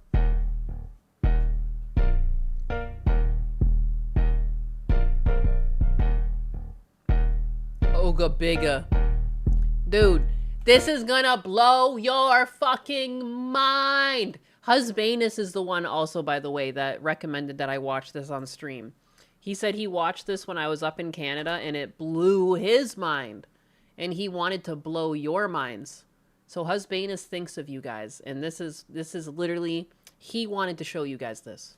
I just wanted you to know that.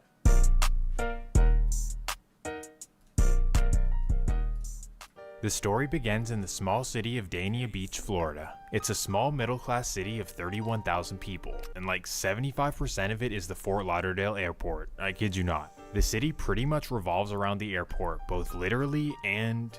what's the other word? I forget.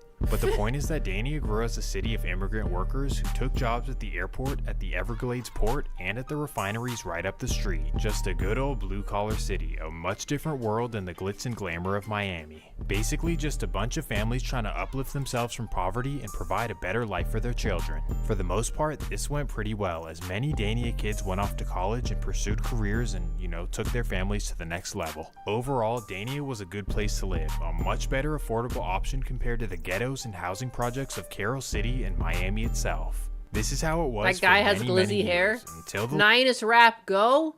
I can't fucking rap off the top of my head. What do you think this is? I just got out of bed. I'd rather go back. Yeah, baby, yeah! I can't. I'm looking at blue. I can't think of anything. I can only think of the most basic of rhymes off the top of my head. Optimist donated $2.0 and says, I have a broken pinky toe. It hurts. Ow! Poor Optimist. Why'd you I break hope your your toe pinky feels toe? better soon, even if you don't trust my husband. Stay strong and keep supporting the stern sovereign. Don't break your fucking tooth. We're too white to drop rhymes. Yeah. You can't do this to us. This is a hate crime.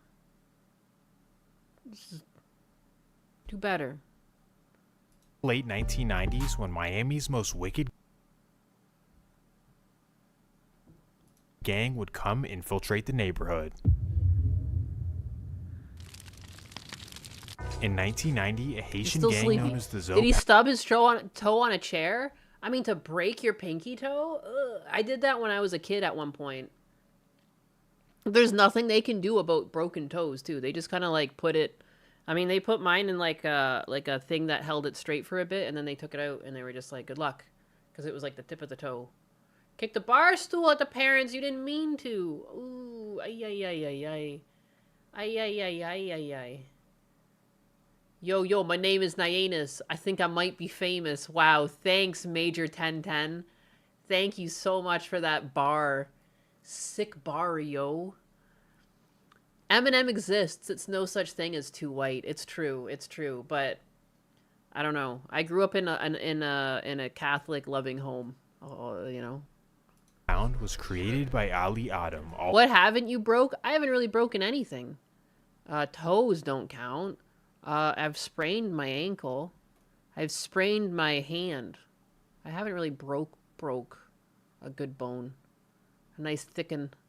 Also known as Zoe. Zoe was born and raised in Haiti's most violent slums and was able to escape and come to Miami in the 1980s. I also stepped on nails. There's 2 times in my life that I've had a nail go through my foot, and another time I had a golf tee go through my foot. Too many times having, like, my foot speared. But unlike his peers, Zoe did not come to Miami for a better life. In fact, he was there with nothing but bad intentions on his mind. No! As soon as he arrived in Miami, he began committing the most brazen robberies Miami had ever seen. At night, he would somehow sneak onto yachts and rob everyone for all of their valuables. For a short while, he did this alone, but then once he built up his crew, the robberies got bigger and bigger. They began hijacking major container ships, robbing everything on board, and killing anyone that saw them do it. Basically, from here, he turned his robbery crew into a gang and started expanding by recruiting new members from Haitian descent. The Zoe Pound started taking over neighborhoods 1 block at a time by threatening families and Bad intentions? No way! In America? Basically making everyone so scared of them that they'd never tell on them. Because of this, the gang spread like a wildfire throughout the Miami streets, taking over drug territories and racking in millions of dollars. Long story short, they became the most feared gang that Miami had ever seen, so much so that Miami police refused to try and arrest them and would rather call the FBI to go and handle it. Well, after taking over most of Miami, it was only a matter of time before they expanded up to Broward County. Sadly, in 1999, they arrived in Dania Beach. In particular, they targeted a neighborhood right below the airport, and they did this for 2 reasons. Number 1 is the proximity to the port, meaning that they had easy access to shipments to rob. And secondly, because the neighborhood had a large Haitian population. So unfortunately, Zoe Pound took over the hood with ease, and many youths were corrupted into vicious gang life. This was bad news for the community. As illegal money flooded the streets, Zoe Pound members were posting up on corners and violent crime rates started to appear. The bottom line is that the neighborhood turned into a Zoe Pound powerhouse and things would start to get ugly. Well, coincidentally, during this time, many families from the Deep South started to move to Dania for better opportunities. And the sons from 2 of these families are the main topic. Jesus. Holy moly, the one on the left. Of the video. So after all that yapping, here we are. First, we have the Slade family of Dothan, Alabama, and second, we have the Smart family of Jacksonville, Florida. Long story short, both of these families moved to this Dania neighborhood thinking that it was a breath of fresh air and a good environment to raise their kids, obviously. Well, little did they know, but now let's introduce the kids. Well, first we have Derek Slade, who was raised in a small house on 12th Avenue. And second, we have Cambrel Smart, who was raised in a small apartment on 5th Street. Derek and Cambrel grew up as best friends as they went to school together since day 1. And unfortunately, maybe due to their surrounding neighborhood, these 2 were wild kids, known for getting suspended for fighting, stealing, just pure chaos coming from this duo. They were simply just causing havoc in the neighborhood for no reason. Now, typically, teenagers Yeah, it looks like a nice place. Yeah, to drive as fast as you can from. This neighborhood would grow up to be Zoe Pound members, but I think because they're not Haitian, neither of these guys joined the crew. Instead, they were just running their own program, trying to run up a bunch of money in the streets. For them, this meant hitting licks and moving weight, even at just 12 years old. In fact, at this age in 2007, this is when Cambrel would be arrested for the first time. I caught my first charge, delivery of at 13. 12 or 13. When I caught the charge, I was playing football. That's when I was playing for Danny Bulldogs. I was walking to practice, and that's when the Raiders jumped out and grabbed me. You feel me? I'm like, what did you grab me for? I got football clothes. Dude, it's so hard to understand some of these people. Like, what are you even saying, dog? What are you even saying? I don't understand. I'm legit. So I'm like, what they grabbed me for? Whole time they got pictures of me serving, you feel me? God damn. You feel me? It may sound crazy, but Cambrel was moving some serious weight at such a young age, and because of this, he would get some real time in juvenile hall. Now, as we know, juvenile hall is meant for rehabilitation, but in reality, it's the exact opposite. Because as soon as Cambrel went to juvenile... What a ragamuffin. That is like the softest way to describe what we just looked at. I was like taken aback, like what? It's crazy what some people, like, they get out of bed, they look at themselves in the mirror and they say, yup, I'm ready to go out. face the day, give an interview or two. Juvenile, he was instantly known for causing havoc again and starting all kinds of shit. And this is how he earned the nickname of Psycho Bob, cause you know, everyone thought that he was psycho. But even though he was in there doing all kinds of fighting, being in juvenile hall may have actually saved his life. And even if it didn't save his life, it definitely saved him from doing the unthinkable. Why I say this? Well, because while he was locked away, his best friend Derek was out in the streets doing the wildest things possible. Jumping off that porch for real. It's now the year 2008, and after Psycho Bob's arrest, Derek Slade was left in the streets without his bestie. But just because he no longer had his partner in crime does not mean that his life of crime stopped at all. In fact, it only got worse, and that's because he started hanging with an older homie in the hood. This would be a 17-year-old named Terry Moore, and despite being just 17 years old, he was already known for So unfortunately, an already wild and impressionable Derek now had a horrible influence. Sadly, he began toting and thinking that it's in okay the streets to bust and on shit, somebody just a couple of young entrepreneurs. Just nothing to see here, just a couple of young entrepreneurs, you know, trying to start a business. Whoa. Pause. But you get the point. So while just a freshman at South Broward High School, Derek was walking around like the big man on campus. I'm really like that, nobody can tell me nothing, and if you step to me, I will do something vicious to you. And the case is sealed, so I can't really get into details, but Derek does something crazy. Allegedly, an older classmate doesn't like the way that Derek is walking around acting tough, so he tries him, and then after school, you know, Derek does what he does. Thankfully, though, Derek pulled a Ben Simmons and It's crazy how many of these people, it's like, we know they killed someone, but then they, like, continued to just do their thing for a bit. Like, everyone was okay. But either way... That's what kills me about some of these stories. It's like, how the fuck do we... What? How do we know this? But instantly he would be caught, and word would start spreading around town. Derek Slade was becoming known as a crash out, and because of this, he started being known as Soulja. I guess Soulja was let off easy, because just a year later, he was back roaming the streets. How? Soulja and Terry running around Broward doing whatever they want. This was bad news, and even though they weren't gang affiliated and didn't have ops, them being out and about was a danger to every community. And that takes us to November 5th, 2009. It's a regular Thursday night in Dania Beach, and a man named Antonio Brown is at his grandma's house on 7th Street. Well, from what the rumors say, Antonio may have done a little business with Soulja and Terry in the past and may have owed them a couple of dollars. But to this point, Antonio thought that they were all cool, like we're all from the same hood just blocks away from each other. But little does he know, Terry and Soulja think they're the mafia and they want to prove a point. So at 8:30 p.m., the dangerous duo meet up and they walk down to Antonio's house. They knock on the door like any other day, and a family member of Antonio opens up and lets them in. They then walk through the house looking for Antonio, and that's when they spot him sitting in the backyard. Tragically, this is when they make a horrible decision. Jesus. After doing this horrible act, imagine being the family member that let these people in. Try to run away, but are eventually caught by police later in the night. From what people in Dania say, Antonio was known as a really solid dude. Like, he may not have been perfect like no one is, but he definitely did not deserve what happened to him. Either way, what they did was an evil decision, a decision they have to live with for the rest of their lives. The courts would prosecute them, but in my opinion, just simply not enough. According to records, Terry got 6 years with 5 years probation, and for Soulja, well, he would get the maximum juvenile sentence to be released on his 21st birthday. What the fuck is going on? Like, these people should have been tried as adults. I'm sorry, that was premeditated as shit. You walked in the door, you asked where he is, you walked up, found him, and then shot him. How in any world are you not just automatically tried as an adult and given the maximum sentence? You took a life. They're like, what, 17? Close enough. You know, like, you knew what you were doing. You knew it was wrong. You knew it was a crime. You did it anyways. And this is why they keep doing it. You get a slap on the wrist. I don't know if I consider the world this is justice, dumb. but at least they got some kind of punishment. But unfortunately, this meant that Soulja was now reunited with his best friend, him and Psycho Bob in juvenile hall. Oh, hell nah. Hey, we're back together. Look where we are now. Now, like I said before, juvenile hall is supposed to rehabilitate, but we know that doesn't really happen. So the entire time that they were in there, they were fighting, politicking, and kind of going down the path of this is going to be my adult life. Upon their respective releases, they both decided to join a gang. This would be a small... Yeah, being put in juvenile hall is like basically going to college for being a criminal. That's all it really does. It really just solidifies in these kids that they're criminals, and it like allows them to branch out and like set up the roots for their little gangs because like they make friends and shit and they grow up together. It's so weird. It's so weird. Broken ass. It's a broken system. Oh my god. 17 and is an adult in Texas.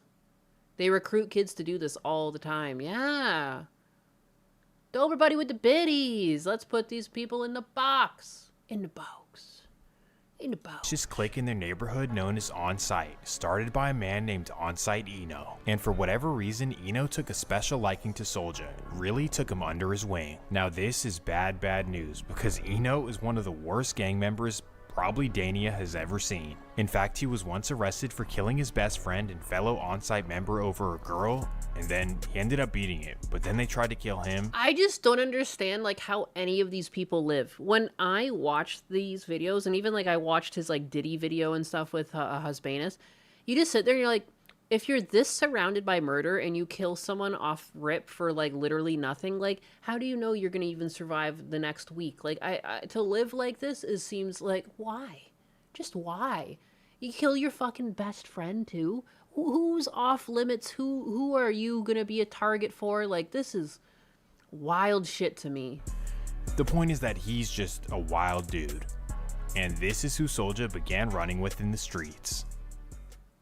Unbelievable. This was obviously a horrible combination, and everyone knew it, even his best friend Psycho. The bottom who line wants is to be friends with the guy? Ah, that's the guy that blasted away his own best friend. Ah, yeah, hang out with him.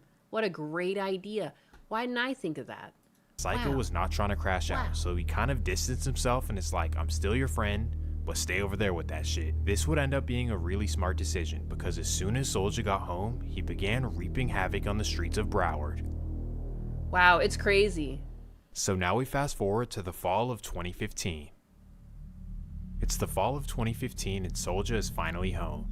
And unlike Psycho, who had previously come home on some chill shit, Soulja, he was home It's tripping. crazy that like Psycho's got the name Psycho Killer, has crazy ass facial tattoos, but it's like the normal looking one that's up to shit.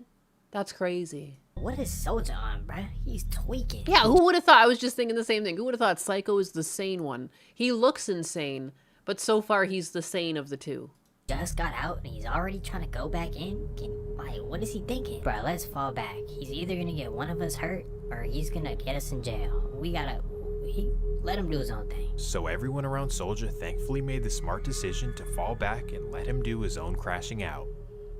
Tragically, Soulja decides to go on one of the deadliest streaks in Florida history for no reason at all. And it would all begin on November 3rd, 2015. Wow, so good. We only It's gave him 4:30 like a PM. fucking handful of years. What was it, like 6 years plus some probation time?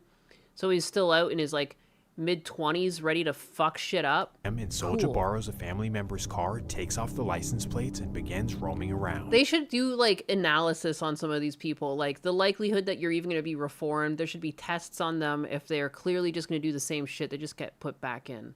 Like, are you kidding me? It was so obvious. AI would have known that this guy was going to reoffend. You know what I mean? This is crazy. He drives all around Broward looking for house licks and waiting for the perfect opportunity.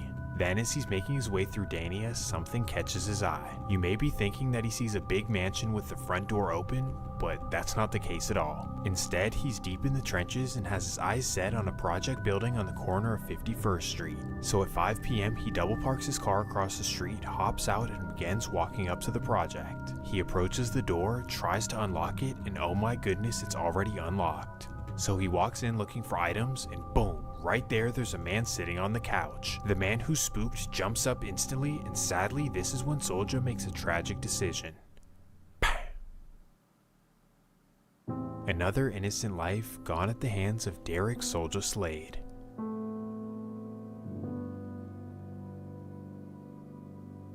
Well, somehow Slade was able to run back to his car and get away from police without being noticed. Now, you'd think that after committing such a heinous act, you'd want to lay low and duck police, right? And forget any moral reasons, because You broke into a house and there was already a guy like slumming it up in there, and then so you killed him? What the heck? No honor amongst thieves. It's crazy. How about ducking low from police? You just got out of juvenile hall and you're now an adult. So if they catch you for this, you're done. But no. Soulja didn't see it this way. In fact, in a twisted way, he saw it as an opportunity. Like, I failed the first lick, now I gotta go try again and succeed. So just the next day, in the same exact car, Soulja gets right back in the field. Young entrepreneur November here. 4th, 2015. It's a typical Friday night in Broward, and a man named Donald Johnston is at home with his friends and family. Boom! That's when somebody kicks down their door and runs inside. So of course, Donald and his friends jump up scared, and sadly, this is when Soulja makes a horrible, tragic decision. Again. He begins unleashing on everyone in the room. After doing this, he quickly runs back to his car and drives away. Thankfully, 4 people would survive after being rushed to the hospital. However, Donald Johnston would lose his life. This was a major loss in Broward, as Donald's father was a Fort Lauderdale police officer and his mom was a Broward County sheriff. This was unbelievably tragic, and police were determined to get justice for the family. However, for the meantime, Soulja actually covered his tracks pretty well, at least well enough to continue being out and committing horrible crimes. So he's just killing people. Yeah, as you do. Yes, even after this, Soulja would still not change his lifestyle. That fast forwards us exactly 3 weeks, November 25th, 2015. It's the Wednesday night before Thanksgiving, and Derek Slade is not in a thankful mood. Instead, he has plans to do the opposite and to go take something, which actually personifies Thanksgiving more accurately.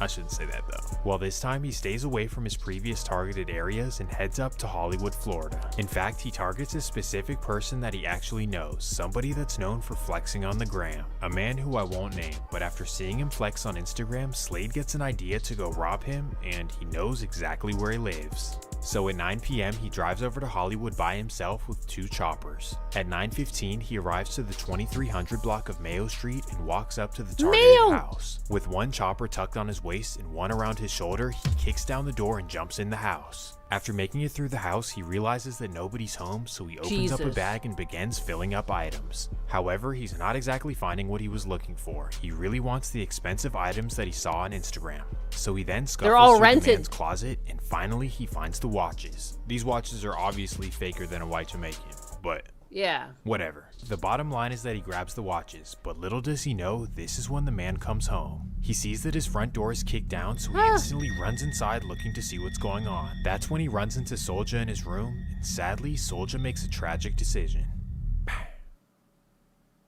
Now again, after committing such a heinous act, you'd think that Soulja would want to lay low and stay off the net. But nope. Instead, he posts a picture on Instagram of the watches that he just stole. Of course! At this point, he pretty much wants to go to jail for life, but thankfully, Broward County would— well, not thankfully, but thankfully for him, the new age thing of like criminals posting their evidence online. Why? What the fuck is going on? Dover Buddy the 12 worst criminals. donated $1.0 and says, Cheer 100 spoiled childhood poor parenting. It's time for the Nihonist ruler to be put to action. That's right. Thank you for the tip, Dober Buddy Tove. I shall don't my crown and rule this chaotic kingdom with the high-gloss authority it deserves. Do try not to spoil your childhood too much while I polish my varnish. Bro is going for the high score. He's going for 5 stars. He's stacking the bodies. That's crazy. I'm starting to think these criminals might not be the brightest bunch. No, he's going in with like no plan every time and just shooting them the second they show up.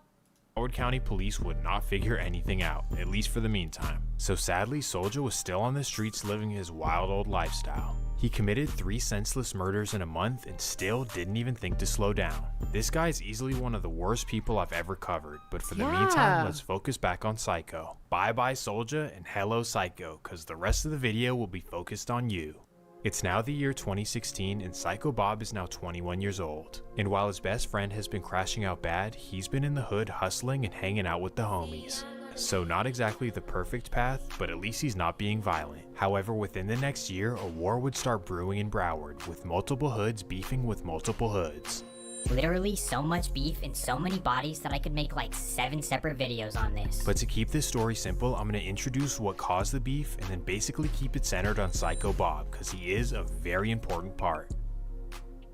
So now let's start with the beginning of the beef in Broward. Everything began in the small city of Hollywood, Florida, but more specifically a hood known as Zone 10. Zone 10 is a newer small hood headed by rappers like Wiz the Wizard, Wham Spin and Bin, and Z10 Blood. And these dudes, despite being from a smaller clique and having silly names, are actually absolute savages. Zero respect and absolutely no limits on what they'll do to a rival, just pure evil coming out of Zone 10. And during this time, these dudes thought that they were the bullies of the area. I mean, they were getting money, taking people's girls, and like waiting for somebody to try them. Basically, they felt untouchable, like they were too hard for the streets of Broward, and unfortunately, this wouldn't go well. Their brash, dismissive attitude definitely pissed some people off, and sadly, it would result in a tragedy. October 17th, 2016.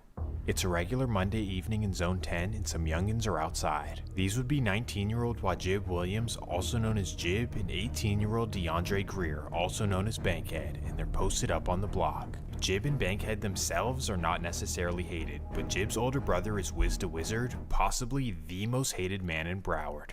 So unfortunately, because some people hate his brother, Jib himself is a target by association. Well, as he and Bankhead are posted up on the block, they have no clue that some angry rivals are spinning looking to send a message. At 8 p.m., a man in a tinted Dodge Charger is spinning around looking for Wiz the Wizard himself.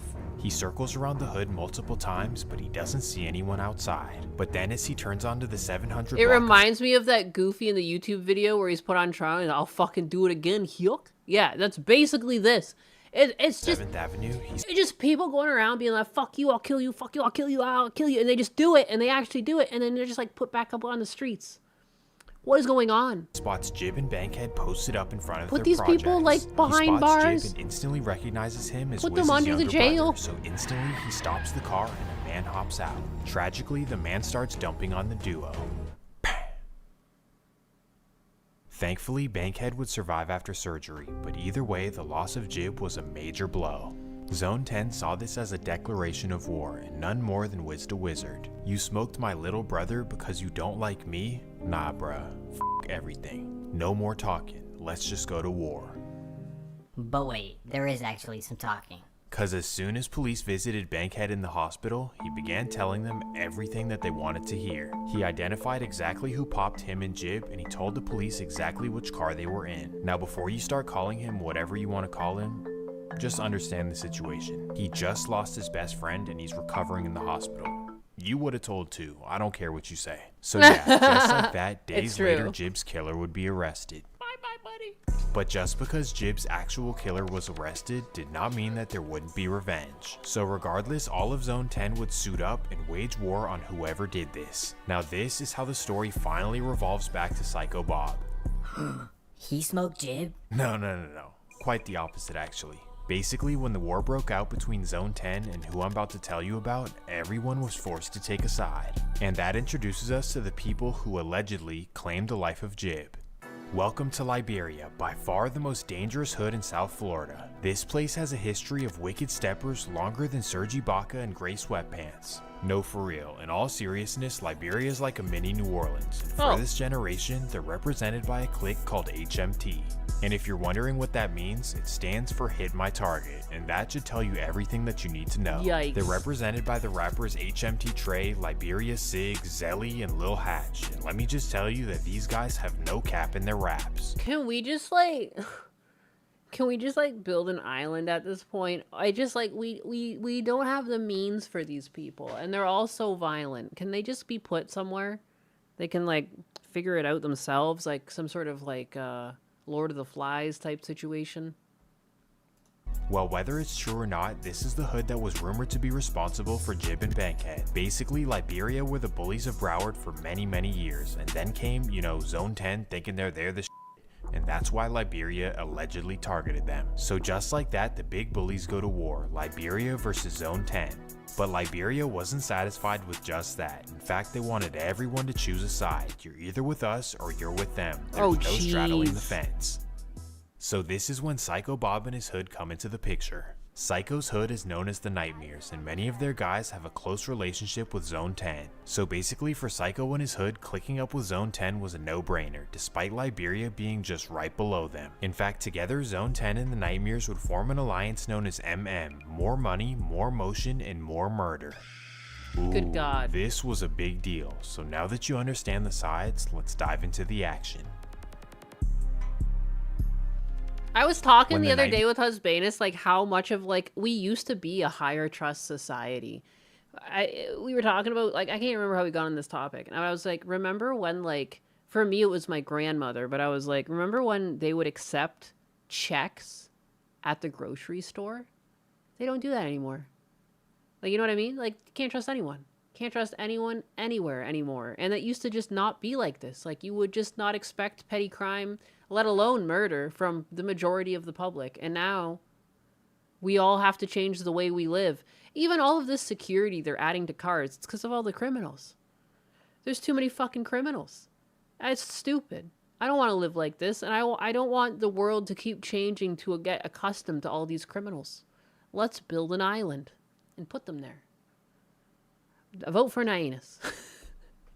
You know, I'm just tired of this shit. To click up with Zone 10, Liberia was pissed, and given the fact that they're right next to each other, this was bad news for the Nightmares. So quickly, Psycho Bob was... Yeah, people never prepaid at the gas pump when I was a kid. There's still some places in Canada where you can go in and, you know, you can fill up your car and then pay, but even some places in Canada are now shifting over to you pay first, then you pump. Dude, you used to just fucking fill up your car, go in and pay. It's crazy. That's exactly why I'm running for mayor. Fuck yeah. Learn about Liberia's savage ways. July 18th, 2017. It's a Tuesday afternoon in Dania, and Psycho Bob is chilling at his neighborhood store with his friend named Brad. He's munching on pork rinds while knocking down a mountain. No, I'm just kidding. I don't know, I just made that up. But he's outside on the block when a tinted up car slowly rolls by. He's not paying attention, and this is when the car creeps up and rolls down their window. Out of nowhere, shots start flying and Psycho and Brat start running. They disperse into the neighborhood, and thankfully both of them are untouched. But either way, this was a message sent and a message received. Liberia was trying to scare them, but little did they know, Psycho ain't scared of shit.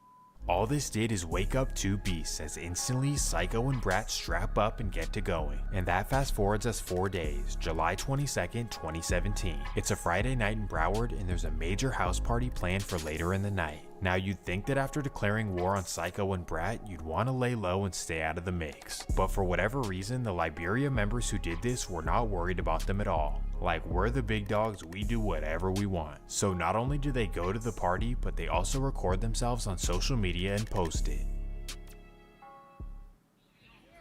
Vector, sharing some appreciation here. Give Gundam our best in case you speak to him, and Rumble will always be the unloved stepchildren of the Yakuza. I told Gundam about the fact that Jake Monroe was thinking that he would do a collab with him, and he's been working on his motorcycle. That's about all. That's about all I know. Klarna? What about Klarna? You can build an island, but they aren't worth it. Just throw them in the ocean. You know, that is the proper answer, but like, for the sake of me being live, and I don't want people to think I'm that much of an animal, but like, yeah, I don't know. Like, I'm starting to think that like there's people that like don't deserve the oxygen they breathe. Like, it's kind of obnoxious even to lock up some of these criminals up for life. Like, man, when people become career criminals like this, they're just a misery on everyone around them. You know? We should be harsher on criminals.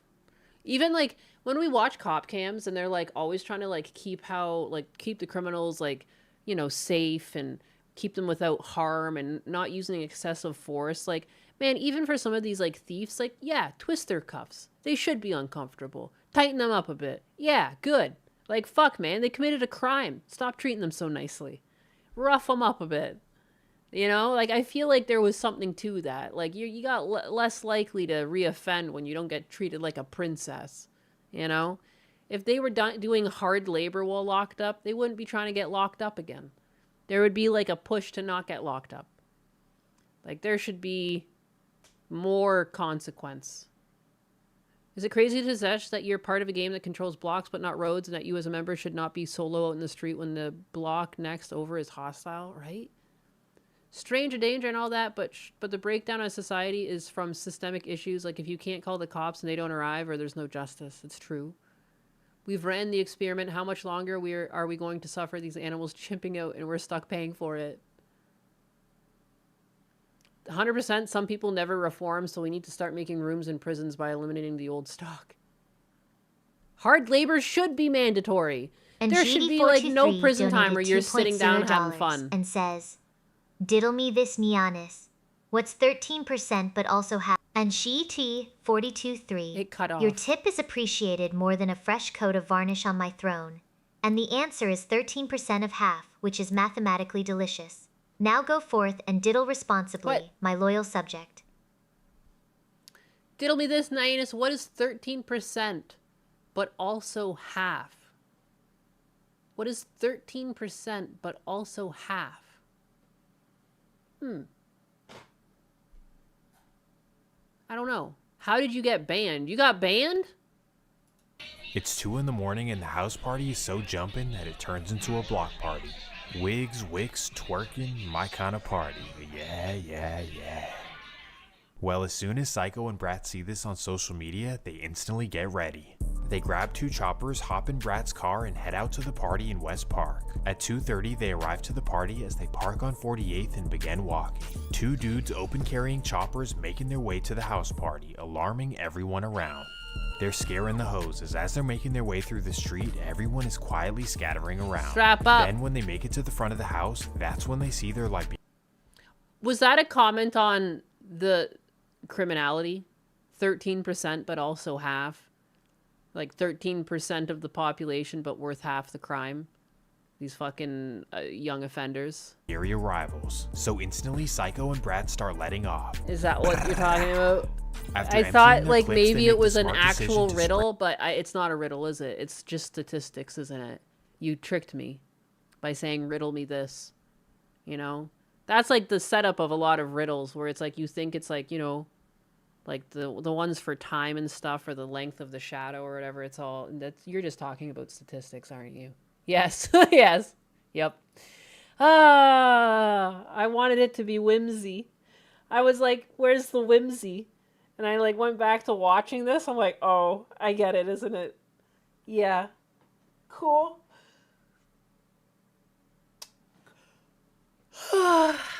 back to their car and to drive away. Thankfully, the Liberia HMT guys were okay. But oh, still, it's black people are 13%? I thought it was going to be just like young offenders or youth. I see. A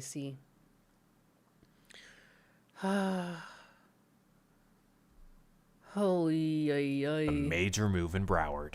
Facts are racist. This confirmed the new war. We're not scared of you and we'll pull up on you anywhere you are, at a party, literally anywhere. But thankfully this would have to pause as, you know, Brat and Psycho jumped out with no masks in front of hundreds of people. So in typical Florida fashion, everyone told on them. So now Psycho is extra mad, like you pop me for no reason, then I slide back and you snitch on me? What are we even doing? Alright, bet. Just wait till I come home. It won't be pretty. Home? What do you mean come home? He just shot somebody in front of like 30,000 people. But remember that Psycho doesn't have an adult criminal record, so the judge can definitely be lenient and give him a second chance. 13% are teens. And this is exactly what happens as Psycho successfully convinces the judge. Wait, is that an Atlanta gang? No, these are Florida gangs.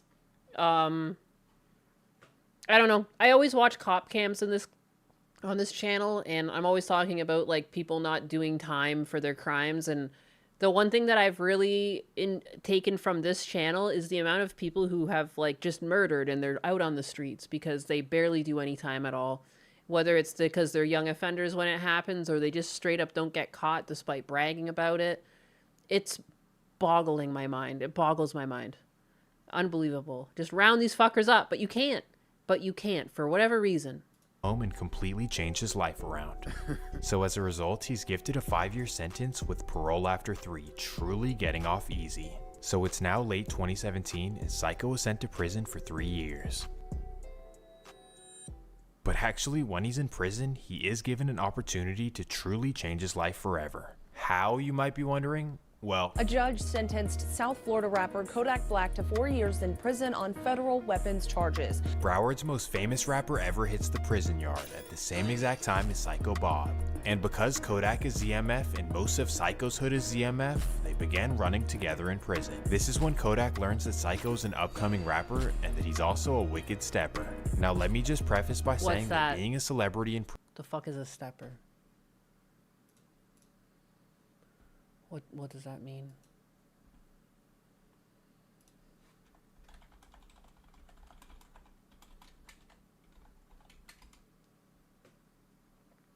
Walking with supreme confidence, exuding charisma, and taking bold, decisive actions in life. Is that okay? That's like kind of what I construed from it. I just thought maybe there was another meaning. That's it. That's prison just is rough. it. You just a Like, big stepper. most celebrities will never hit the yard. They're sent straight to PC. It's really just too dangerous of an environment for a celebrity to be. It's almost like a liability to the prison. You never know. But Kodak It being a is basically what you think it is. I don't know. Like the way new slang comes up constantly, I'm always on the side of like I'll look it up just in case, and it's like, oh, okay. big dog in It's the the same streets, thing. he's not going to He PC. tap dances. Given this, he needs some muscle behind him. And for all intents and purposes, steps Psycho up. Bob is a big part of the muscle. So during his prison stay, Psycho Bob has his back, and as a result, he makes him a major promise. When you get out of prison, I'll sign you to my label and I'll jumpstart your career. Now this would be a major life-changing opportunity, and we'll see if it happens. But in the meantime, we focus back on our original main character of the episode. This, of course, would be our beloved Soldier, and unfortunately, this is not good news. Or it is, depending on how you look at it. Does he get well, shot? finally, Soldier's wicked violent past will catch up with him. The U.S. Attorney says 3 violent criminals are off the street tonight behind bars after years of terrorizing Broward County. These 2 men are alleged members of a violent gang called Onsite. Court documents obtained by NBC6 say the Onsite gang lived up to its name to, quote, reflect the willingness of Enterprise members to commit acts of extreme violence, including murder, without hesitation. 28-year-old Eric Hunter, a.k.a. E, and 27-year-old Derek Slade, a.k.a. D, arraigned today in federal court. Hunter is the alleged leader who planned, organized, and supervised the gang's criminal activity. Slade and a third person arraigned earlier this month are alleged to carry out the crimes. The indictment says the criminals, quote, engage in multiple acts of violence to intimidate victims and reduce likelihood of resistance, engaged in drive-by shootings to engender fear, and while incarcerated, maintain contact with others to achieve the goals of the Enterprise. Bye-bye, Soldier. The childhood best friends are now reunited, again behind bars. Soldier Like, gets a double... Dude, the fact they're taking these like family-esque photos in prison, there should be no world in which they get their photos taken. How are they having fun? I don't like that criminals get to go behind bars and they're smiling. Excuse me?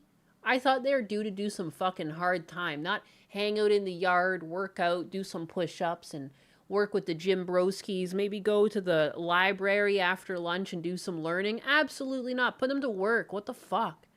Over 40-hour work weeks. They should be working 60-hour work weeks. Come on, man. I was working like 60, 80-hour work weeks out of school to pay for my fucking schooling. You know, I paid off my student debt. life sentence, Fuck. so he's gone forever. And if you can remember Psycho's other childhood best kill friend named people, you Brad, get a vacation. Well, he was in the on-site indictment as well, so he probably would have gotten life, except that he passed away before he could be arrested.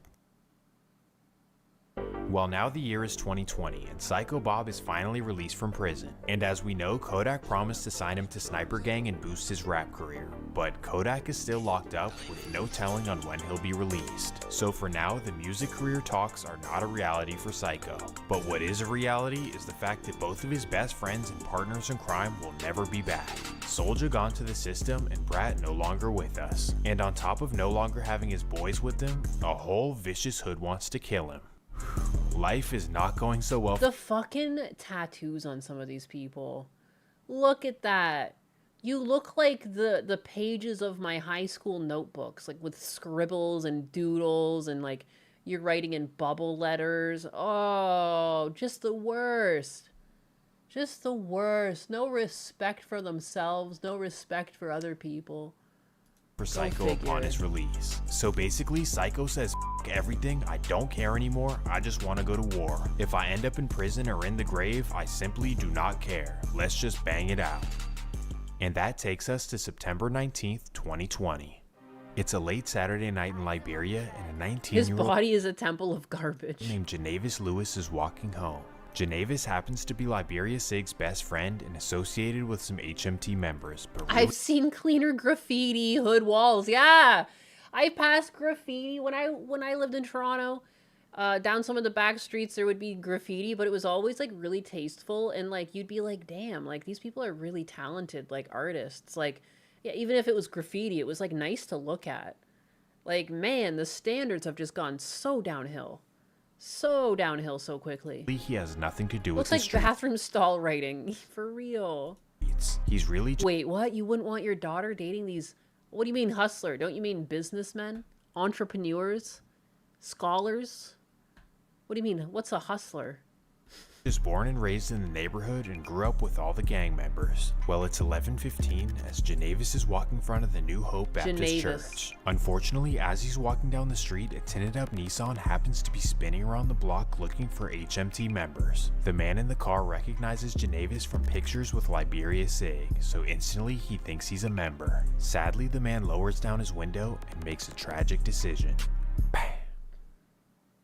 This was a tragedy for all of Liberia, but none more than Liberia Sig, as this was really his best childhood friend. He played football, stayed out of the beef, and really tried to make it out, so this one really hit different.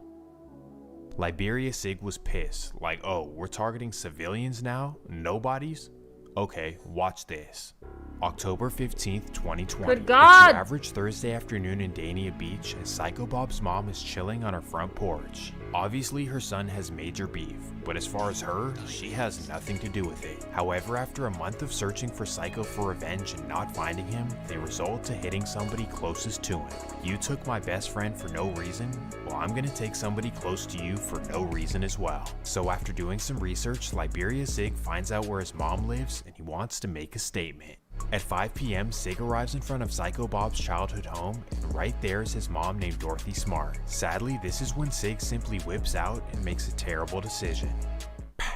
Thankfully, she would be okay after surgery, but my goodness, would this elevate the beef to a whole new level. A level that I have truly never seen before in my 4 years Bringing of making out, videos. going against Like the now mom, after this, going after the mom is crazy. Like, I just feel like if you put this guy in prison, like, he would probably just get justice on, like, just put him in general pop and just, like, let it happen. Like, as much as these people are always criminals, like, this is usually, like, territory that, like, there's some crimes when you do them, even, like, criminals will be like, absolutely not, that's against the code. And, like, this is one of them. This is the same as, like, if you touch kids. You touch kids and you get put behind bars, the likelihood is that the other prisoners are all, they're gonna deal with you. You know, like, that's crazy. Absolutely nothing in the beef is off limits. Like, if we're targeting moms, who else would be off limits? Ugh. Sadly, Liberia Sig would set a horrible... To be the mother of Psycho Bob is something else, and she looked like pretty normal. I mean, other than like her pink hair, but she looked like happy, you know? Going forward in Broward, as, well, you'll see. Now let's think about Psycho Bob. Like, can you even imagine? You're trying to kill my mom?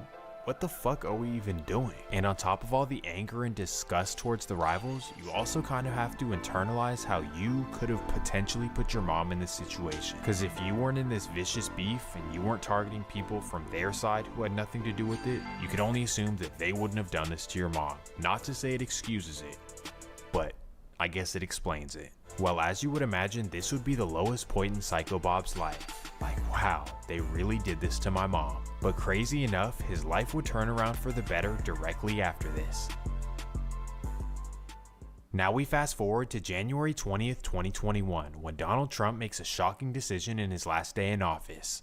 And new this morning, ahead of leaving the White House, President Trump has issued his final list of presidential pardons and commutations. Other notable names on the list include rappers Lil Wayne and Kodak Black. Kodak makes his shocking return home, and now the big question is, Trump, you did this? You put him back on the streets? Why? Through with his promises to Psycho? And the answer is yes, and even more. Not only does he sign Psycho Bob to Sniper Gang, but he also signs his friends Wiz the Wizard and Wham Spin a Bin. Now, most of us watching this are like, wow, this seems like a pretty cool thing to do. But in the streets of Broward, this was not a good decision. Well, actually, it wasn't a bad decision, but what it did was involve Kodak in a war that he had nothing to do with. Unfortunately, the streets of Broward took this as Kodak choosing his side of the war. Like, oh, you're with them now? But in reality, it probably wasn't that. He probably was just genuinely helping rappers who helped him out when he was in prison. That was it. But unfortunately... I wonder why they didn't try to take out Psycho Bob's dad. Dude. You can't do that. You have to find him first. That guy's long gone. The streets would not see it this way, as this would only amplify the beef even more. And what made it even worse was pure jealousy, because Psycho Bob, Wham, and Wiz, their careers would instantly go up. On top of this, Kodak would release a song called Nightmares as he's walking through Psycho Bob's hood with a mask on. So obviously, with Psycho's hood being known as the Nightmares, the Liberia rivals saw this and were like, oh, you're naming songs after their hood and then walking through their hood in the music video? Sounds like you're taunting and you're definitely choosing a side. So all intentions aside, this is now how it was. Liberia versus Zone 10, the Nightmares, and Sniper Gang. So now with all the elevated I feel careers so and fame, sorry for everyone who has like houses in these areas. What the hell? It's just crazy that they just like overtake blocks of existing neighborhoods. Oh my lord. let's focus back on the beef. After Liberia made the bold decision to target Psycho Bob's mom, the entire MM collective were pissed. Pissed enough to seek revenge in the worst way possible. Now we introduce you to HMT Trey's mom, a respected woman named Misty Hopkins. Now, despite her son being knee-deep in the street life, Misty herself has nothing to do with this. Instead, she's actually an entrepreneur who owns a laser removal and waxing company in Miami Gardens. But sadly, because of her son's shenanigans in the streets, well, you'll see. March 29th, Oh my 2021.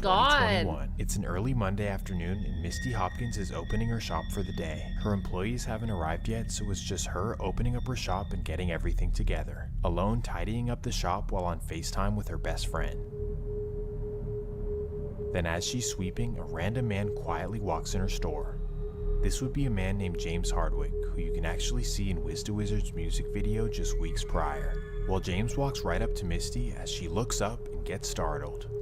Oh, you scared me. Who are you, and what are you here for? And without responding or making a sound, James Hardwick simply whips out and makes a tragic decision.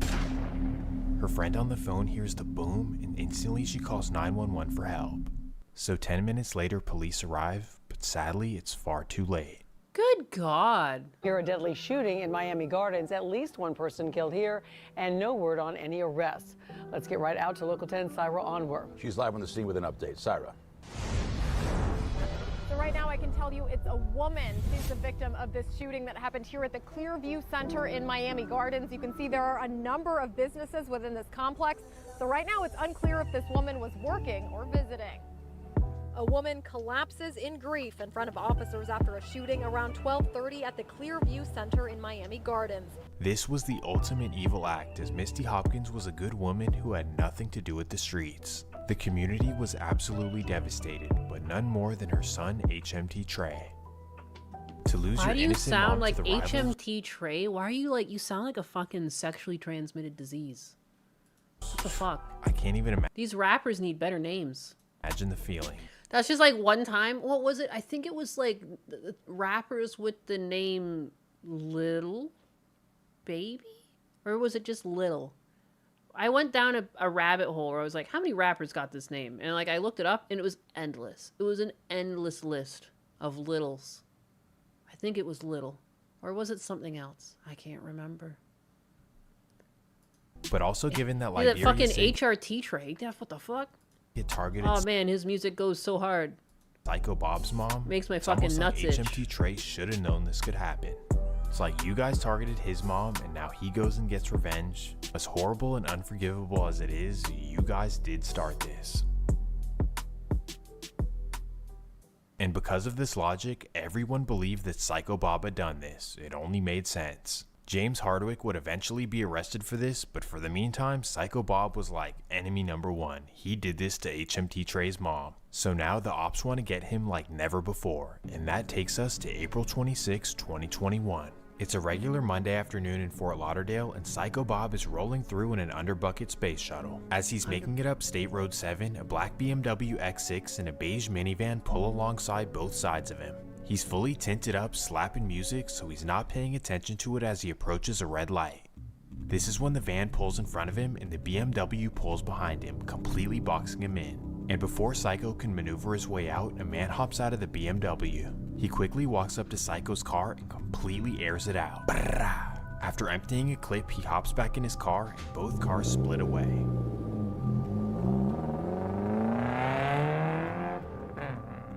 Psycho was hit up and completely stuck in his car. But thankfully, an ambulance arrives in 10 minutes and Psycho Bob survives his injuries. Good God.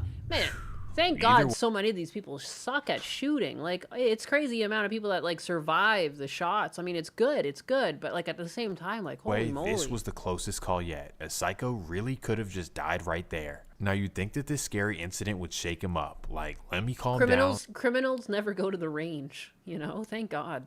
Let me get out of the way. Or you'd think that it would even humble you. Like, wow, I'm not untouchable. But don't forget that this is Psycho Bob. So what do you think he does? After surgery, Psycho Bob goes right to Instagram. He posts on his story, "Don't send me nothing about get well when nothing happened to me." Of course he was lying, but I guess he was saying, like, ops, try harder next time. This is when the beef begins to go viral. Look at those fucking handlebars. Look at those handlebars on the side of his head. What are those for? Good God, man. Oh. Their careers. The beef actually introduces the world to HMT Trey, who's easily the best rapper in the entire beef. Like, if you pause this video and go check out his songs, I won't even be mad at you. Just remember to leave a like and subscribe, that's all I ask. But just like HMT Trey, Psycho Bob and Wiz the Wizard's careers would go up as well, with millions of views and a ton of fans following the beef. Ugh, all those goofies sitting in their mom's basement, you know, what's gonna happen next? I can't relate. But the weirdo fans would be rewarded just 2 months later, as Psycho Bob was shot at again in Dania Beach. HMT were really not playing, as they were coming through and lighting it up at any given chance. In fact, within the next 3 months, HMT would allegedly commit 7 separate shootings.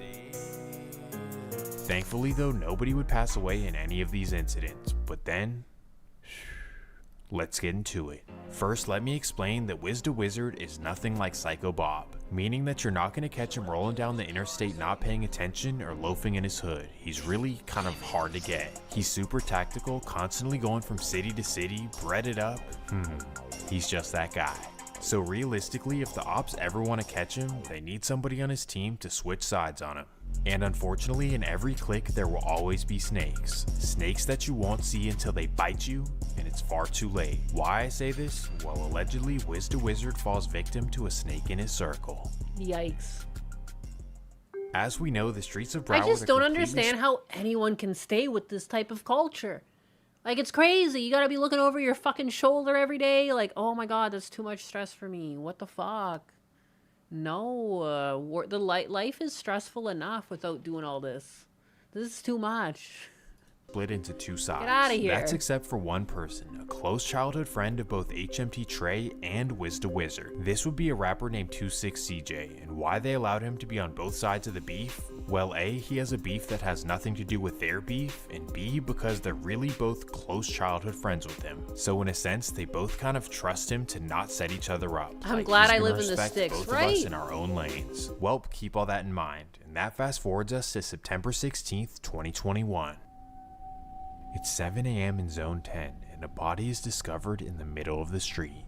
Oh, Specifically, shit. The body is located just steps from Wiz the Wizard's childhood home. Oh, shit. A neighbor dials 911, and when police arrive, they identify the body as 24-year-old Wisdom Williams. Damn. The body is discovered with dozens of bullet wounds, yet police had not received any calls for shots fired within the last 48 hours. Something is not adding up, especially because there's a trail that goes right into an abandoned home. There's more beef here than McDonald's fucking burgers.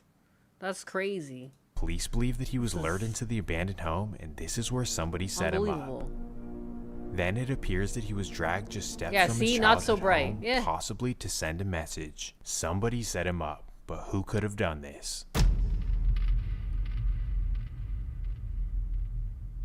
Well, just the next day, 26CJ would post on Instagram a bunch of cash that's written out to be King Cobra. Now, what does this mean? Well, King Cobra could allude to the fact that he just snaked somebody out. But that aside, why are you smiling and flexing cash the day after your childhood best friend was found dead? It doesn't quite add up. Well, if you think that I'm just making something out of nothing, let's fast forward to later this same night. This is when CJ goes on live with HMT Trey smiling and clowning around. Obviously, you can't deny that this is suspicious. You go on live with your friend's op who just died. Did I say that right? You get what I'm trying to say. Slimy. Watch who you call your friends. If you're not already a believer in this theory, well, 2 years later, HMT Trey would be arrested for the murder of Wiz the Wizard. HRT. So take this as a lesson learned. If you're in the streets, HRT you truly Trey. cannot trust anybody. Even your close childhood friends will slime you out. Man, this beef is wicked. We got moms dead, friends setting up other childhood friends, cars getting boxed in and lit up. This shit is crazy. The waters are so deep that if you're in this beef, there's no stopping what's coming to you. But the craziest part for me to think about is that these dudes have to continue living their day-to-day lives amidst this crazy war.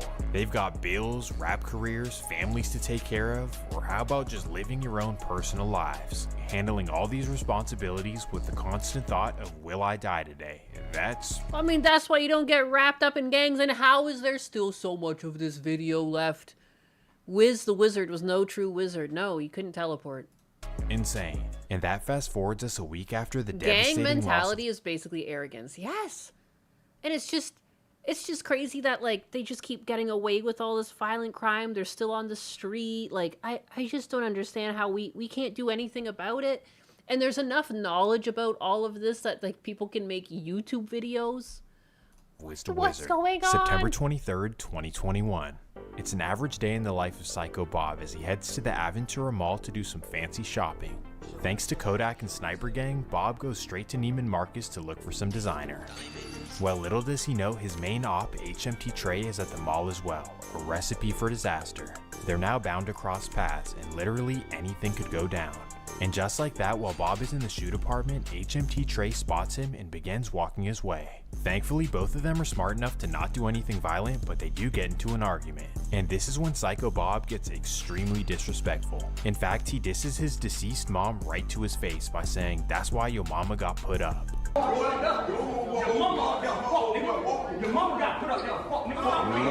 Jesus.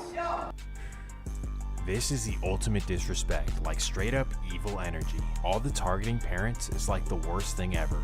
But sadly, this would just be the beginning of it. Of course, because now- these are fucking animals. That introduces us to HMT Trey's This is childhood like best it just annoys me. I'm like annoyed at this point. Like, how the fuck? friend.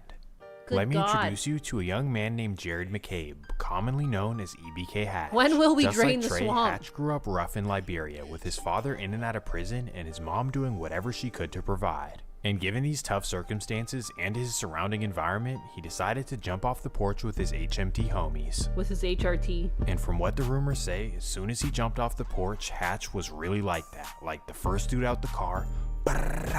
And if you don't believe me, believe the Broward County District Attorney, because they say that he's responsible for multiple murders. And given how active he was, a lot of people on the other side wanted him gone. And when they couldn't get to him, well, you know how this story goes.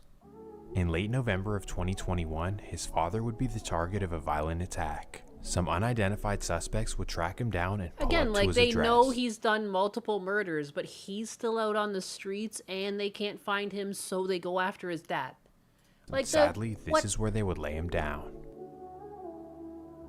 This was yet another innocent parent targeted by their The streets son's are bad beef. for your Just health. truly tragic and heartbreaking. And the worst part about it is that Psycho Bob was the first person to clown it. In fact, he'd post on his story, "I heard he was about 50 when he got hit up with them switches." Trolling someone's innocent deceased father. I don't even know what to say. Doing this to any man will probably make him crash out, but when you're dealing with EBK Hatch, it's going to be a whole lot more than that. This A was the father, mistake that's of all surprising. mistakes. Dissing HMT Trey's mom and then EBK Hatch's dad? Huh. Something vicious was about to come. It would all begin on December 15th, 2021, when HMT Trey would personally shoot up Psycho Bob's house. Absolutely lit it up, but thankfully everyone was okay, including Psycho. However, according to the feds, HMT Trey was not satisfied with attempts. He truly wanted a body, and allegedly just a month later he would successfully catch one. The details are definitely slim, but allegedly on January 22nd he would claim the life of one of Psycho Bob's close friends. This would sadly be a young man from Dania Beach by the name of Marquis Florence. Unbelievable. Details on the case are definitely slim, but what I love we the do added know sound is that effects. Yeah, they're HMP well Trey done. and Liberia Sig would slide again later that day. They would allegedly catch 2 more of Psycho Bob's friends named Rosiah Bordeaux and Derek Thomas. And again, sadly, they would bust all over them, but thankfully, both of them would end up surviving. At this point, Liberia is not playing. They're willing to risk it all for the sake of revenge. But despite catching a body in 2 attempts in the same day, Psycho Bob is not fazed at all. In fact, directly after this, he'd get on Instagram Live and instigate even more by saying that he slept with Liberia Sig's mom. I don't care what a post, you can't top a nigga you a mama, boy. That's real. Now, if you want to beat so go beat your Some mama. colorful language. Sheesh, this is disrespectful, and the craziest part is that it gets even worse. Right How? after this, Psycho Bob would release How could it get worse? How could it get worse? I'm so a confused. song called Stepdaddy, alluding to the fact that he slept with Liberia Sig's mom and how that now makes him his stepdaddy. He says her good, but her head immaculate. That's the op mama? Yeah, I smashed it. On top of this, he even disses EBK Hatch's dad in the song as well. Man, this dude does not care, even though he knows that the people he's dissing are literal killers. But for the meantime, after all this disrespect, Psycho Bob is able to lay low without consequences as he's running around with Sniper Gang. At this point, he truly feels like he's on top of the world. He's constantly dissing his ops, and then he gets to ride around with Kodak with a whole bunch of money. But when you're putting all this evil energy out into the world, sadly, it'll come back around on you. And that fast forwards us to September 13th, 2023. It's a regular Wednesday evening in Fort Lauderdale, and Psycho Bob's mom is chilling in her driveway. Just chilling with her family with nothing to worry about, cause Psycho had moved her to a neighborhood way deep in Fort Lauderdale, far away from the hood in Dania. But somehow after 2 years of living there, the rivals were able to finally find her address. And when I say rivals, I specifically mean HMT Trey, Liberia Sig, Hot Rod, and Rico, the 4 HMT demons. Well, according to the feds, as soon as they obtain her address, they slide out together in a Dodge Charger. Of course, the Charger still. At 6 p.m., the 4 steppers make their way from Liberia to Fort Lauderdale with nothing but revenge on their minds. And at 6:08, they arrive to the address where they spot Psycho Bob's mom sitting in her car right out front. So tragically, this is when they hop out and completely unleash. And now on to a deadly discovery after a woman was found dead inside a van in Fort Lauderdale. The back windows of the van appeared to be shot out. Local 10 News reporter Ian Margall is live with the latest on this investigation. Ian. Things in this Fort Lauderdale neighborhood really quiet now, but last night this was a very busy scene, and I've spoken with family members of this victim. They tell me they are absolutely heartbroken today. Let's take you back to that scene last night, right around 6 p.m. Fort Lauderdale police say they responded to the home on Northwest 30th Way and 21st Street, where we're standing right now. They found a woman shot in the front seat of a van right in the driveway here. The woman was pronounced dead on the scene, and the detectives began their investigation, working the area for any evidence of what may have happened here or Unbelievable. why this But woman... like, if only these people had been in prison. Like, I don't understand how they're out. They're like, they've got multiple bodies. Many of them have multiple bodies, and they're like, not only are they out, they're like hiding, and then their family members get it. Like, what the fuck? Was targeted. Now, we have been able to confirm through family and neighbors, this woman was named Dorothy Smart. She went by Dee Dee. Neighbors say she was a lovely person, an absolutely great person to be around. We have also confirmed she is the mother of South Florida rapper Psycho Bob. We're trying to get more information about exactly what happened here. We have been able to confirm no arrests have been made. This was the ultimate we have been able to confirm this is gang violence. tragedy for Psycho. I mean, damn, after already surviving one attempt, they slid on his mom again? But when you... To be real, this is just a bunch of dumb kids running around with weapons. I mean, they are, but... I mean, they've been in and out of the justice system. Keep trolling other people's parents who were deceased. It's almost like, what do you expect to happen back to you? What do they say? It ain't fun when the rabbit got the gun, or you get a taste of your own medicine. And just like he did to them, they would do right back to him, because as soon as the news broke, they began trolling online. Specifically, Hatch would hit him right back with the same quote that he used when his father passed away. Honestly, this is the worst beef I've ever seen. Like, where can we even go from here? The pure amount of evil and disrespect I've truly never seen before, and I don't even understand how it could get worse. We've got 2 moms dead, a dad dead, and a whole bunch of young men gone way too soon. Literally, there's so many that I could make 5 separate videos on this. I kid you not. Dude, for And real. the craziest part is that over the next year, Liberia was not done with their mission. In fact, they were just getting started. First, Dania's Anwan Dobard, also known as Sauce, well, he would lose his life to HMT's Kavaris Johnson. Well, all this is allegedly, because the case hasn't been convicted yet. Then directly after, Kavaris would allegedly catch another body, a man named Ronaldo Donar. Then a man from Zone 10 named Dwayne Smith, also known as Marlo Top, well, he would fall victim to Liberia Sig. Then just days later, his friend named Terrence Farrington Good would lose his God. life as well. Then after this, tragically, a football player who happened to be from Zone 10, well, he would lose his life as well. Miramar Goodness. police posting photos of 17-year-old Johnny Henderson to social media, hoping someone, somewhere, knows something. It appears that bullets came in. What, from did the they right. have to shoot him because it looked like he was gonna make it out of the hood without joining the gangs? Like, oh, look at that one's a football player. Take him too. Of angles. The Good driver's side goodness. window of this white Sonata shot multiple times. Police say Johnny was behind the wheel. Another young life lost in Broward, all due to a What silly do they want to accomplish with this stuff? It makes no sense. It's just like mindless violence. beef. Well, after Liberia would go on this enormous tear of violence, it would finally all catch up to them. Developing at noon, a crime crackdown involving several law enforcement agencies. Yeah, they arrested 8 suspected gang members wanted for murders and multiple shootings. Local 10's Sanella Sabovic is live with the details of this months-long investigation. Sanella.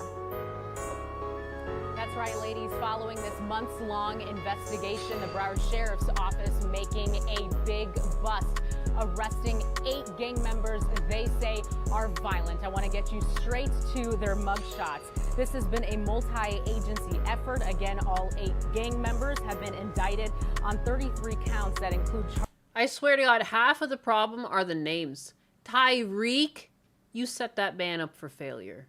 Vondaris? Are you kidding me? Kevaris? Trayvon? These are all names of criminals. Like, you know what I mean? Like, what is that? What is that? It's like the boy named Sue mentality, but you gave them, instead of a name that makes them tougher, it's like you gave them a name that like turns them to criminality. I don't get it. But they look so cool. charges of murder. Jared and Sigmund are the least normal names. Gerard. Attempted murder and racketeering. We got Jared, and then we've got, like, Jared's the only normal one, but then you got, like, Gerard, too, you know? Raja Role? The defendants are Sigmund Brown. Where's... I'm gonna name my child Glocktavius.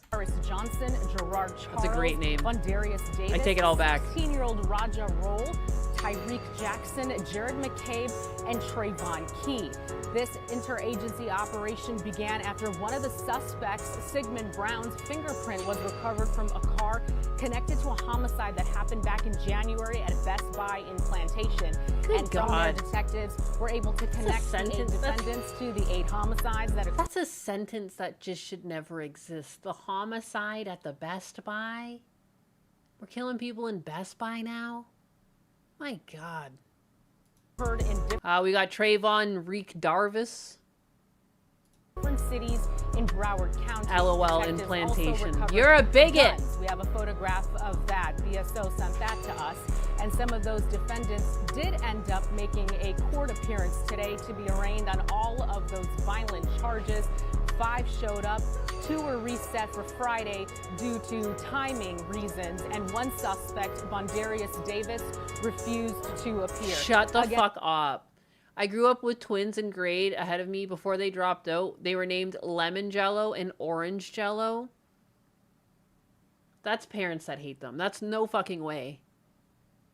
Proud bigot there. Who the fuck goes to Best Buy anymore? Imagine going to Best Buy and getting shot. You're already at Best Buy. And this was nearly a year-long operation. These gang members, authorities say, are not only connected to 8 murders, but more than a dozen Lemon and attempted murders. Orangey. How they got arrested for all this is kind of an interesting story. Basically, Hot Rod got arrested first for an isolated incident, and then they went through his phone. And that's where police discovered the HMT iMessage group chat where they talked about everything they had done. They literally got gang group chats where they're just fucking bragging about all their crimes. Shut the fuck up. That's how we finally catch them. We couldn't catch them for the crimes themselves, but once we caught one and looked at his group chat, they were all just bragging about it. Since the very beginning. I'm talking about confessions to murders, locations dropped, clowning ops.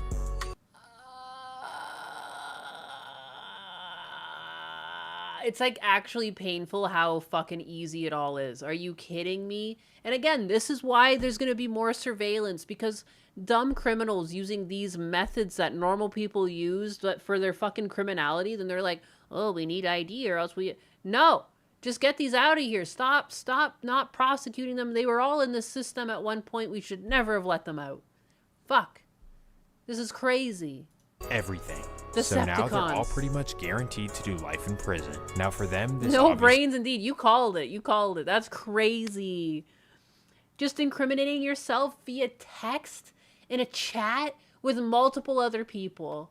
Like, there's so much wrong with that. Sucks. But for Psycho side and the Zone 10 side, pin locations where you commit murder is incredible. No, that's to, like, it makes like that.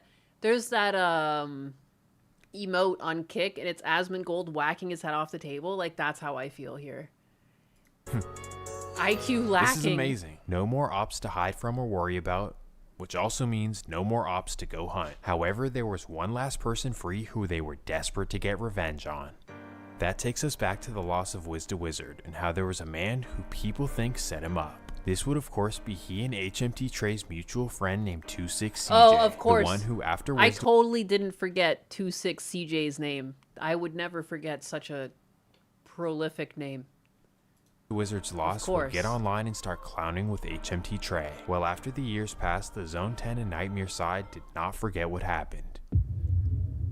And that takes us to March 30th, 2024. It's 6 in the morning in a quiet neighborhood in Pompano Beach. This is when the neighborhood hears a flurry of bullets. Over 50 shots heard in the distance, so obviously neighbors call 911 and police begin searching around for victims. It's crazy. I hear shots firing all the time in my neighborhood, but no one calls the cops because I know it's just like rednecks out shooting their guns into the trees on their, like, you know. It's crazy. Like, when I hear... it's like, you don't even think to call the cops. Like, it's just like, oh yeah, there's the neighbor again shooting his gun. Like, meanwhile, you're in this neighborhood, you hear gunfire, immediately everyone just wakes up, 911. Shots fired. I think about that sometimes too. I've told Husbanus that. I'm like, if there was a violent crime, I wouldn't even know. Because it's like, I just hear gunfire all the time. As the sun rises and the streets brighten, they notice some smoke in the distance. So they drive towards it and they end up in a back alley. And this is when they see a car completely lit on fire. Boom! That's when a massive explosion takes place. This is when the fire department arrives, puts out the fire. Signs of living in a good place. I'm also in Florida, just in a different location. You know what I mean? That's crazy. In the scene, they would discover a body, mark it as a homicide, and were waiting to see who it was. Then days later, it would be identified as 24-year-old Javion Ross, also known as 26CJ. Sadly, to this day, nobody has been arrested for this. Man, this beef was different. Now, honestly, I have no idea if the beef is still going on or it ended. I really have no idea. Because pretty much one side is in jail and the other side is kind of all gone. And now basically we're just left with Psycho Bob. Pretty much the lone survivor. How he even made it this far through this wicked beef is beyond me. Like, everyone else fell victim. Unbelievable! So I guess let's just... Publix BOGO deals for 9 is strawberries Barilla pasta. I already got some of the pasta. That's what I made pasta salad with.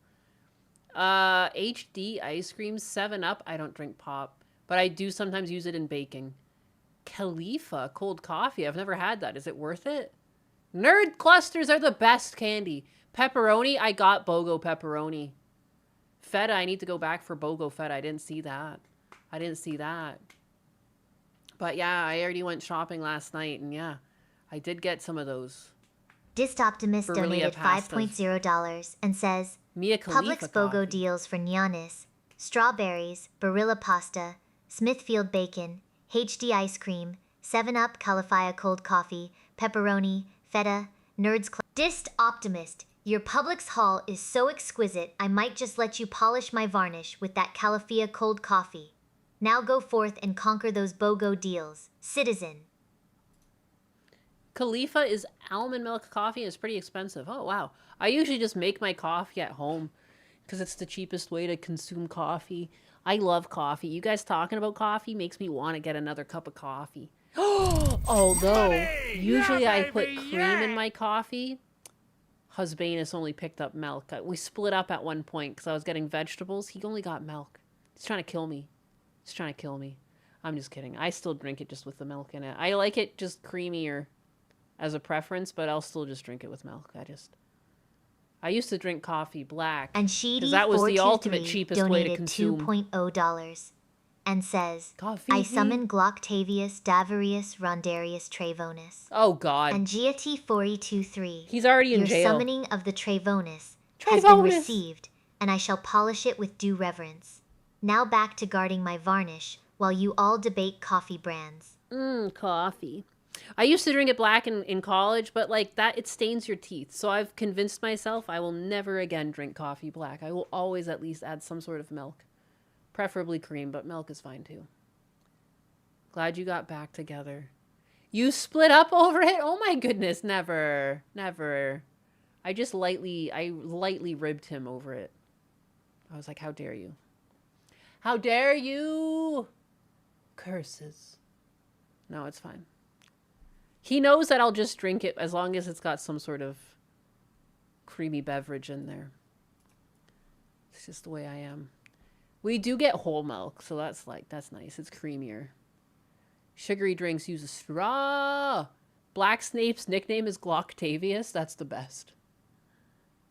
Eye of Round Roast is BOGO too. Oh shit. I should pick some of that up. That's still good to make beef jerky with. Husbanus likes beef jerky. That's one of those things. Sometimes I make food because I'm like, oh, this'll last him a while. I'll make like beef jerky, or I'll put like a pot of soup, or you know, the pasta salad. But then he makes quick work of it. He'll suck that back. Whole milkism is based. Yeah. You gotta get those good fats. Like, fuck the fats that are found in like artificial foods, but it is good to get fat from, you know, milk and all that stuff. Women get osteoporosis, and I like to drink milk once in a while just to offset that. Get you vitamins. Summoning Octavius HK. You make your own beef jerky? Yeah, it's really fucking simple. You just cut up the beef thin, and then you put it in whatever sort of marinade you want. So, like, usually I do, like, a soy sauce, a little drizzle of honey or something, and then I'll put, like, hot chili flakes in there, and whatever I really have seasoning-wise. Like, you can make a more, like, a peppered one. You can get, like, liquid smoke, too. You can put a few dashes of that in there. Whatever you really want. You can do, like, any flavoring you want. Hot and... I usually go for, like, a hot and sweet, because Husbanus likes it spicy, but... I hereby declare that Nesquik is not for Nyanus, but only regular milk. And a dehydrator. I have a dehydrator. You can also... I've made it before just in the oven on a really low temperature, but I have a dehydrator. I make some dog treats in there, too. Spam is BOGO! My childhood... It's crazy that I saw that. It was like $4.99 BOGO, but like, it's crazy that Spam is even $4.99 a can. BOGO $2.50? Like, damn, man. Like, I remember getting Spam on sale for like $1 a can. Where did that go? Liquid smoke with a slow cooked tender beef. Milk. Nesquik is delicious. Do you remember strawberry milk? Oh my goodness. I used to love the strawberry milk Nesquik. Spam that pricey is wild. Yeah, like, what's the point? If Spam is $4.99 a can, I mean, again, BOGO, it's $2.50 a can, but, like, you might as well just get chicken. You might as well just get ground beef or something if Spam is $5 a can. It's crazy. The pink milk. Liquid smoke sounds like an oxymoron. It does. It does. It can get powerful quickly, but I like to add just like a few drops. Really, it adds like a depth to the flavor. I've been craving strawberry milk since. Since when? Since when? Since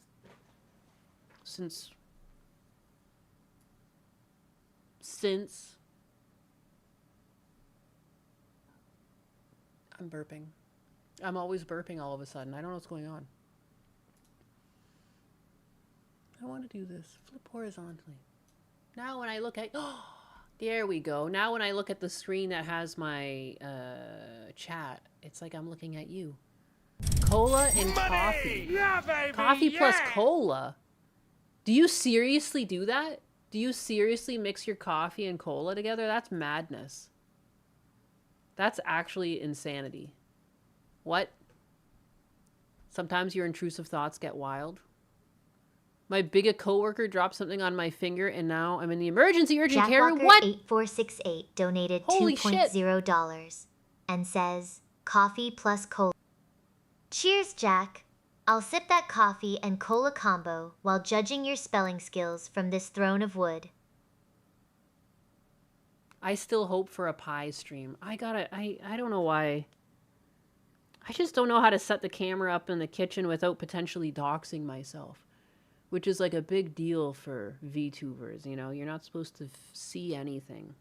I am but a mystery. I guess I could wear like a face mask. I've seen Cha-Cha do that. She wears just like a mask so just her eyeballs are showing. I guess I would do that for like safety or something. I used to put root beer in milk. Better than you think. It probably, I mean, I could see that because, like, you know, getting like a root beer float with ice cream, and that's pretty good. Interesting. A full set of plate armor. That'd be the only way to stay safe. Kigurumi. I know this word. It's those onesies that you wear. Kirigumi? I feel like, did you spell it wrong and that's why I'm fucking this up? Maybe a furry mask. Hawaiian breakfast? Oh, like a cook-along? I'd like to learn how to make pie. It's pretty easy. The hardest thing about pie is like getting the dough consistent. But I've basically nailed that. My trick is just to have like 8 tablespoons of water, and sometimes I use that, or sometimes I use a little bit more, or sometimes I use a little bit less. Like, it really just depends on like how it comes out. I never baked before though, so you gotta talk to me like I'm retarded. Baking is easy.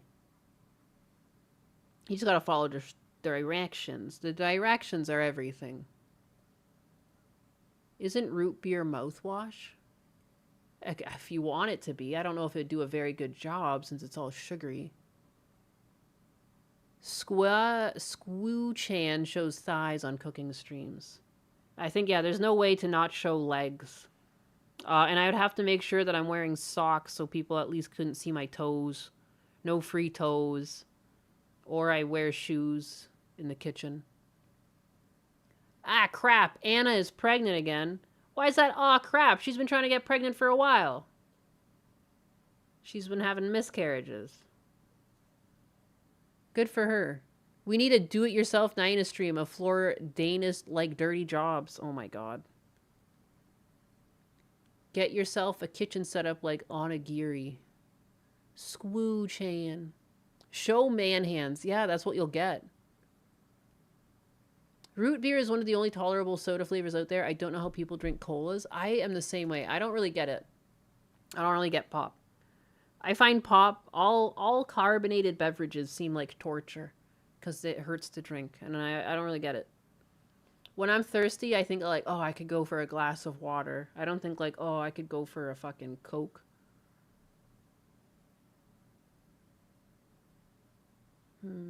It burns. Your wife got pregnant faster than Anna. I don't think it's a race. Hurts to drink. Yeah, you don't get pain from drinking soda.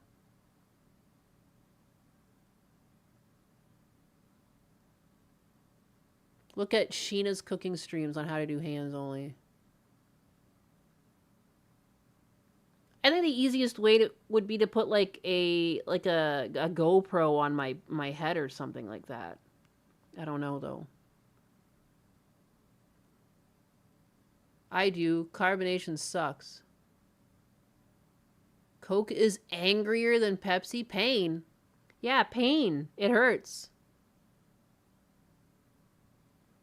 It hurts for me when I drink Coca-Cola or pop in general.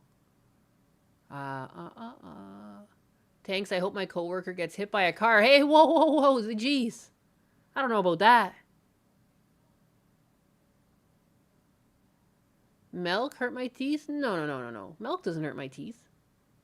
I have sensitive teeth, but I can't think like ice cream hurts my teeth.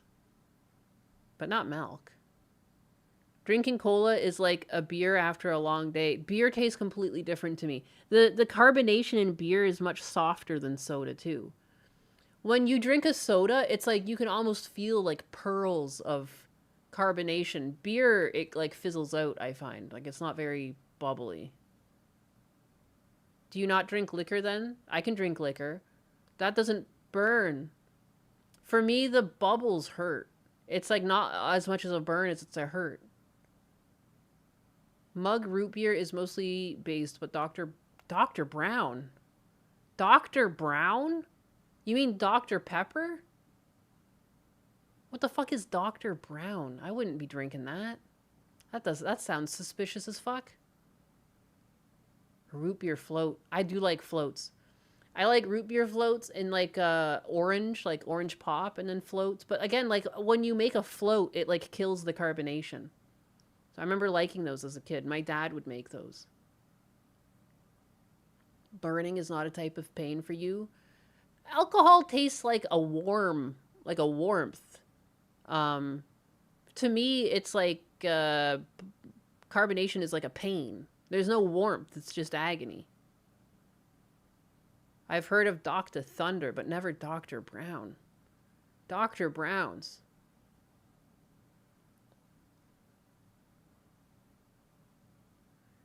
You've never drank alcohol in your life? If you did, it would be probably wine or liquor. Yeah, beer baby, smells disgusting. Psh. Lies. Mug is crap. Barks for life. Holy shit, this Optimus with the 20. I'm trying to think. When I drank root beer, what did I drink? Because again, like my dad did make root beer donated floats. $20.0 and says, lie, idge, cap, Arcos for life. This Optimus bold claim. She read but that I'll all allow your wrong. bark his heresy since you backed it up with a generous tip.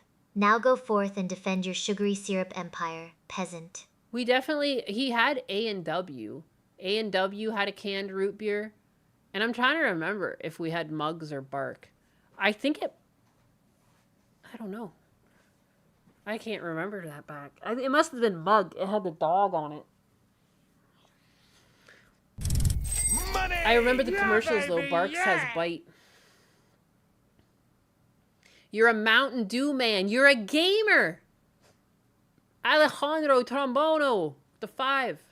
My one brother really liked Mountain Dew. I remember if it was in the house and there was nothing else to drink, I would shake it and try drinking it. And that was definitely one that would make my teeth squeaky. It was very sugary. Alejandro Trombono donated $V.0 and says, I don't know. I'm a Mountain Dew man. Alejandro Trombono, a Mountain Dew man. I respect the bold choice, though I'd still rather have you polish my varnish than deal with that fizz. Your tip is appreciated. I agree with Bansel. Beer is great for social drinking. Liquor is for solo runs. Remember when A&W had fast food places? There's still A&Ws in Canada, but I've never really noticed them down here. I always liked the matzo burger there. Let's get an RC soda. I feel like I've heard that brand before. I just looked up the soda Barks, and I swear to God, until today, I thought the soda was called Bangs. You got something on the mind. Thank you guys for all the donations too. I appreciate that. At this time of the stream where we're just yapping. Alcohol is nasty. That's fair. It would be convenient for me if I didn't like alcohol. I definitely enjoy alcohol and I can over-enjoy it, and sometimes it's like a matter of telling myself, I probably shouldn't drink tonight. I hate how Coca-Cola makes my teeth squeaky. It's horrible. Yeah, I don't like it. I don't usually like the taste of Coke or pop. Floats were different. Floats were good. I like ice cream. And it's not as carbonated, but drink and be merry. RC is so good, much better than Coke. Was that like a no-name brand or something, like RC Cola, or was that just an American thing? I never saw it in my life. Royal Crown Cola is peak. Beer has estrogen, so I heard. Oh no. Oh no. Same. About to go buy some booze. Bant's Hole. You had to cut back on soda and beer?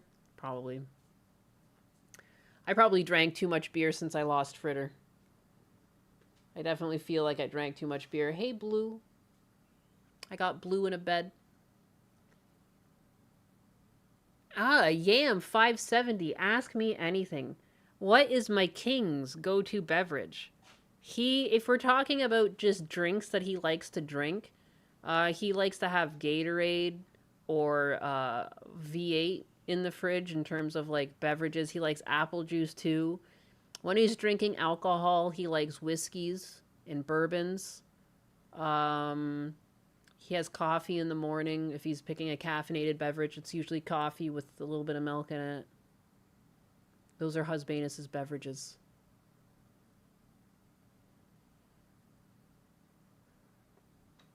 The more beer or alcohol you drink, the more nonsense you speak, and you can't drive. It's proof that libations are full of estrogen. Oh, shit. When you put it like that, you have to smoke some cigarettes to give yourself the testosterone boost to balance out the estrogen. Fuck. Good God. What flavor Gatorade? This is important. Okay, so he usually likes the blue ones. And there's like 3 different shades of blue. There's like a light blue, the medium blue, and the dark. Like he'll like all of those. The light blue is more of his favorite though. But then recently there's been like a purple flavor, and it's not the grape. It's like a lighter purple flavor. He likes those too. I personally like the white one because it has no food coloring in it. It's literally just the beverage.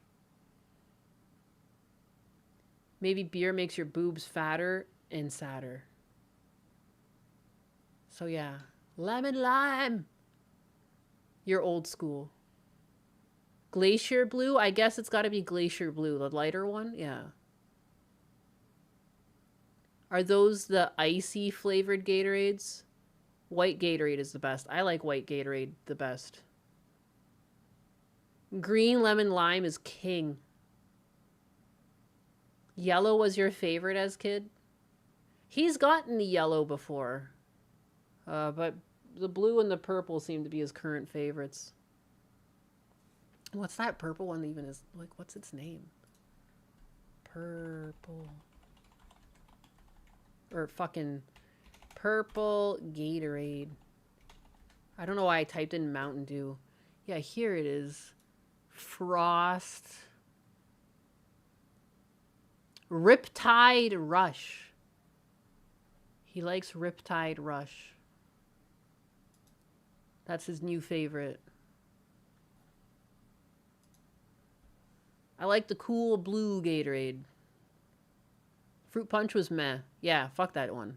I just drink electrolyte water instead nowadays. I picked up some of that one in the airport because there was nothing else to drink other than that in Dasani. And Dasani tastes like hot ass. So I was like, I'd rather get the electrolyte water. Because then at least I know it tastes like that because they added electrolytes, not just because the water's ass.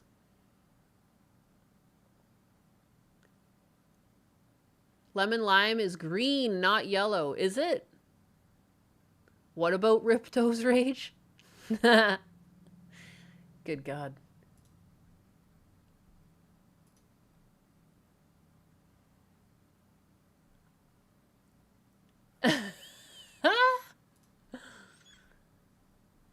I forgot I uploaded a short, and I was looking, and I was like reading all these comments. I was like, where are all these from? And it was this short where I was talking about a guy throwing his dick and starting arson. Whoops. Dasani tastes like fried nickels. Yeah, it tastes like hot garbage. Like, I'd rather lick pavement to, like, cure my thirst than to drink that shit. I don't know what that is. No. It tastes like the runoff from, like, because it's from the Coca-Cola company or something. It's like the runoff from, like, their other lines that make, like, the beverages. Like, all of the water that, like, cools those bottles as they go through. Like, I feel like they're just collecting that, and that's Dasani. It tastes awful. You make creamy yogurt real orange drink now. Well, how do you do that? She uploaded a video. No way, I uploaded a short, all right? Don't think too much of me. Dasani is good as it hasn't been sitting in a fridge for months. I've never had good Dasani.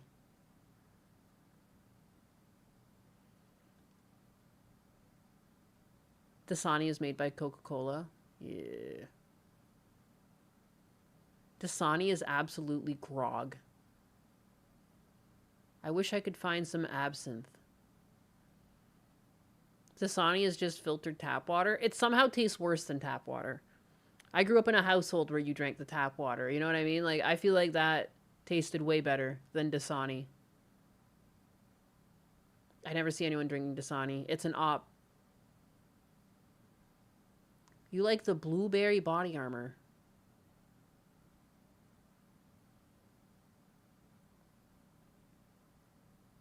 The only real answer is Surge. Didn't they get rid of Surge? I thought Surge was gone. Water from a hose is the best tasting water? Fuck yeah. Dogs like that too.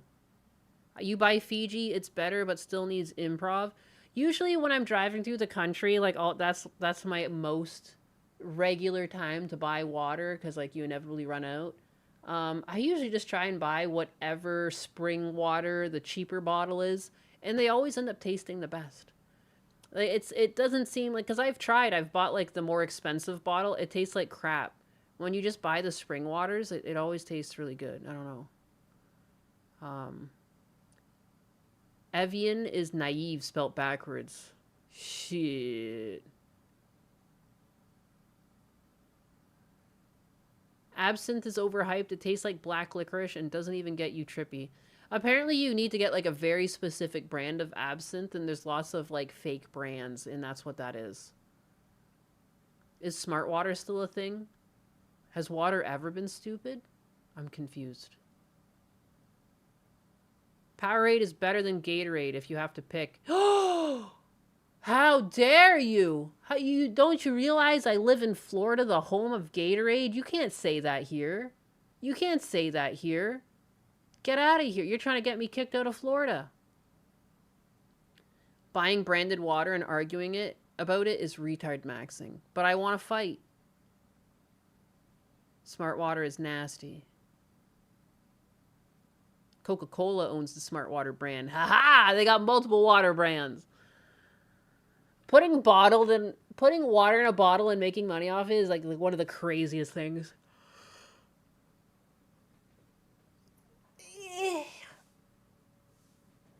I'm stretching. Oh. 2:30. I should go at some point. I should go grocery shopping. I guess we did kind of go grocery shopping, but we didn't really get, like, many meats. What are we going to do for dinners if there's no meats? You know? That's a necessity. It's either that or I can go finish my wall. Because, like, you know, there's, like, wall patching I have to do and technically paint. But if Husbanus wants to play Pal World later, you know, I should probably do some stuff around the house. Replace meats with beans. No! I just realized what you're... No! You can't do that. I have a husband. He needs meat. The Eye of Round is BOGO! Pal World ETA? That's a hard question because Husbanus's work is like a wild animal. I would guesstimate it's between 6 and 7 p.m. EST. And I part of me, I'm like, should I just stream it exclusively on Kick? Because then I get like the Kick bonus payout. Part of me just feels too, because I am a Kick partner, like I should do like exclusive streams there once in a while too. But also, yeah, because money, I'm not gonna lie. They give me double the payout. Wall work. Yeah, we ripped out, because I mentioned at the beginning of the stream, but basically Husbanus got his 100-inch TV and it rearranged our whole living room. And basically we had like a display, we had display cases up on the other side of the wall, and then we had like a wall unit and where the TV used to be between two windows, and then we ripped that out. And then of course, for whatever reason, because the person who owned this house previously was a fucking animal, part of the wall was just missing behind that unit. So I had to replace it. If I go here, you can see there used to be like an entertainment center that was here. And then I was like, well, I mean, you know, because Husbanus was talking about putting his display cases downstairs. There's no space for them. I'm like, well, why don't we just rip that out since, you know, there's no TV there anymore. And it was kind of bothering me because you can kind of see on the floor, it wasn't like a straight center. It was like, it came out more in the middle. So like it bothered me it being there anyway. So we just took that whole thing out. And then I'm going to try and take, because these were like cupboards, I'm going to try and repurpose at least 1 or 2 of the boxes into the laundry room, and just have it be storage there. But you see back here on the wall, I still need to, that's the hole I was patching. And I still need to touch that up and finish it, and then obviously paint it all green. So, it's a progress. It's a progress. I'll go touch that up a bit. We'll work on that a little bit. Little bitchy.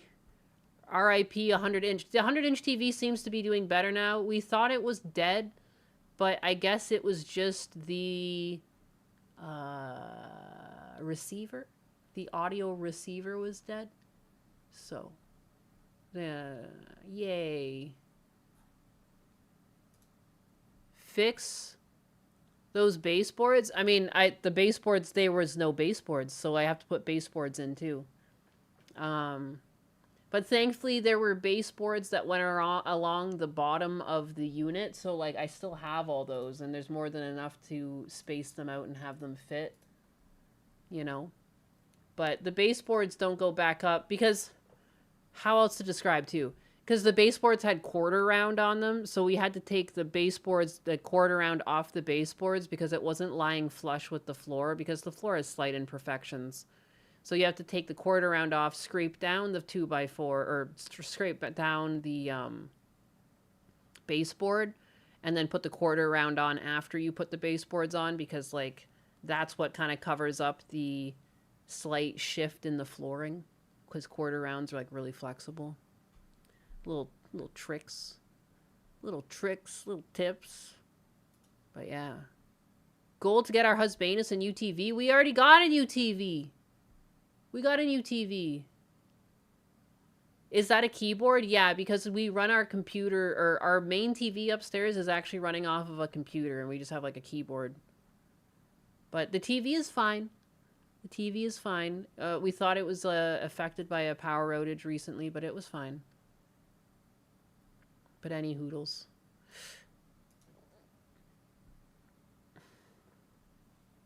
Juicy tips. Juicy tips.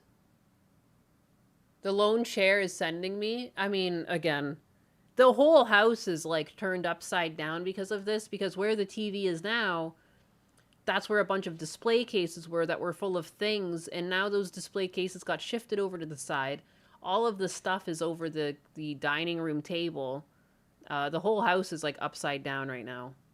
But again, for good reason. Once we get it all sorted, like the sooner I get that wall back together, the sooner we can put the display cases on that wall, and then it cleans up the whole house. So he deserves a bigger TV. 100 inches isn't enough.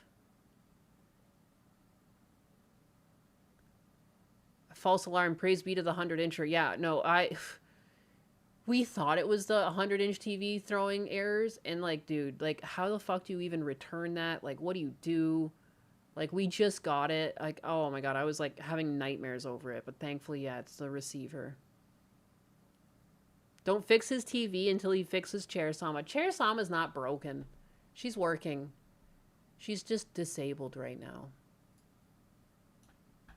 She's just a little disabled.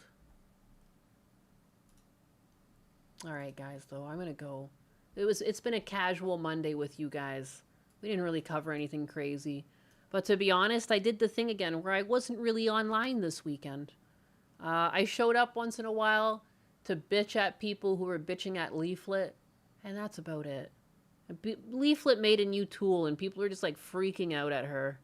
Because that's just what the internet does. They like to pick people to pick on.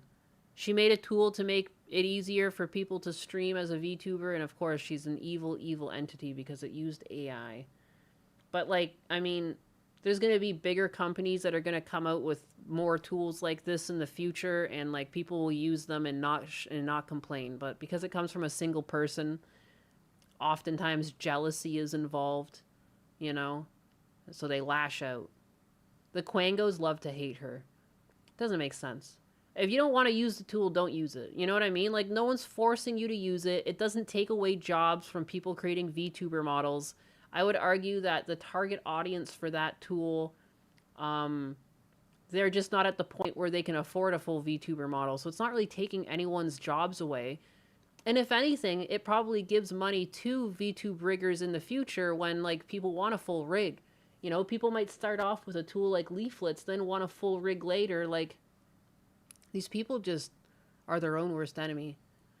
They can't understand, like, future business. I don't know. They're just butthurt that Leaflet's creating competition for the riggers. I mean, I've seen Husbanus has made a tool because he's trying to make video games. He's made a tool where, like, he creates an image and it creates, like, a 3D turnaround of the character and then makes the rig and gives it, like, rudimentary animations. Like, it's not quite there yet, but I could imagine that, yeah, in, like, a year, they're gonna have automated full rigs coming out, you know? Like, it's coming whether you like it or not. I don't know why people want to pick on individuals because they're upset. Like, an individual isn't what made this possible, but it's inevitable since there's so much money and so much time to be saved in this area that it's going to be automated. Hey, I'm sorry. It sucks. I don't want humans to be replaced by things, but it is inevitable with AI. You know, and that's why you should be aware of it so you can adapt and overcome it instead of being steamrolled by it. But people are going to just be steamrolled by it because they're too busy being upset from it existing. It's coming. They don't really care about hating AI. It's just a designated target. 100%. Because again, the majority of the backbone to the internet is now run using AI. You know, they brag about it. AWS, Azure, which is like Microsoft, all of them brag about using AI for their systems. We've seen record layoffs for tech people, but you don't see any outrage for that. It's only around art models where there's this fucking faux outrage where people are, like, pretending to be upset. Or maybe they are legitimately upset. But, like, artists are just one of the small percentage of people who have been losing their jobs due to this. But the outrage only exists for artists. Like, why aren't people freaking out and boycotting using the internet because, you know, like, because Amazon laid off 40,000 people? No one cares. That doesn't mean anything. It's so, I don't know. It's just however they feel that day. Like, I feel like some people are just choosing to be miserable, and the flavor of the month of misery right now is to be anti-AI. It gives them a reason to continually be the most miserable cunts imaginable. And some people just want to be miserable. I can't wait for my AI co-host to go live and stream on her own. Cher Sama inspired me. I rented a Pal World server. Details in a Discord. Rented? Rented? The heck? That's crazy. Choosy moms choose GIF. But yeah.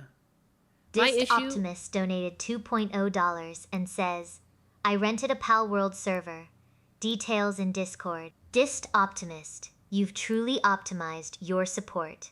Now go forth and conquer those digital Pal Worlds while I maintain my varnish.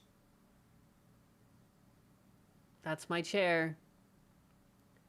Artists are emotional. It's not a dig, it's a fact. They are. My brother used to file orders for a gluten-free bakery, but they replaced him with AI because they thought he was too expensive. Ouch. Wait, there's a dollar 2.0? What? Oh, yeah, because she says $2.0. Love the casual vibes with Mama Nainus. Oh, we're fucking casual here. We're as casual as they come, baby. I'll find more outrageous things to cover tomorrow and going into the week. I think I've just been really enjoying my weekends.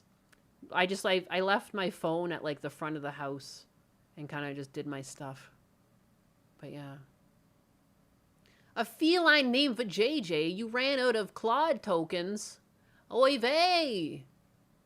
Rented. Yeah, that's crazy. I just run servers in the house. Casey Tron got banned, so Denims gets torch.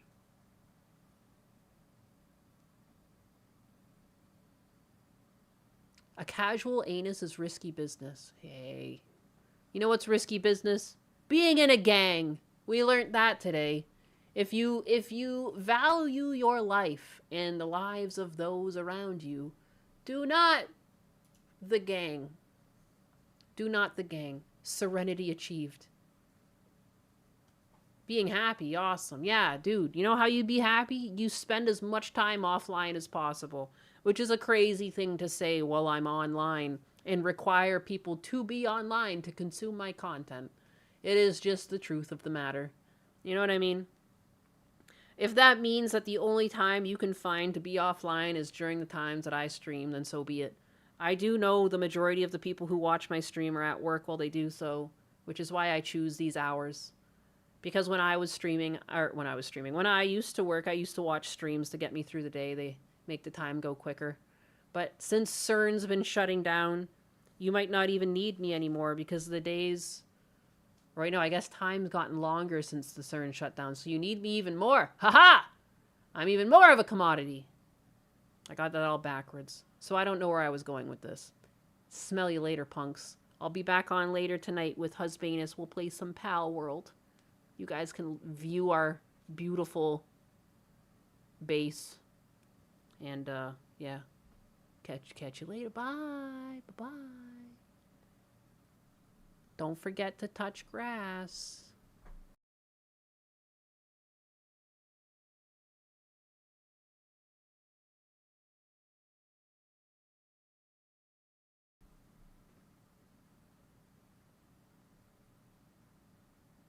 A world full of pals. Imagine.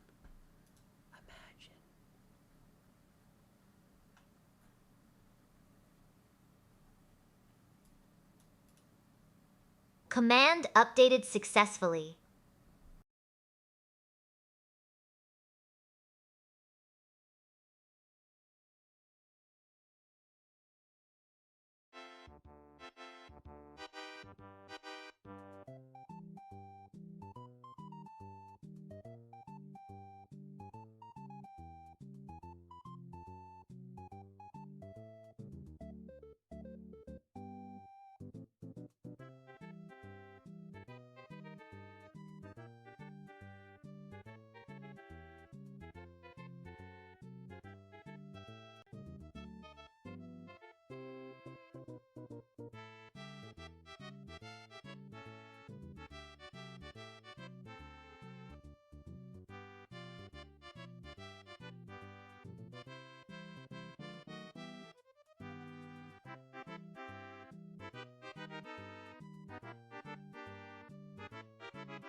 Command updated successfully.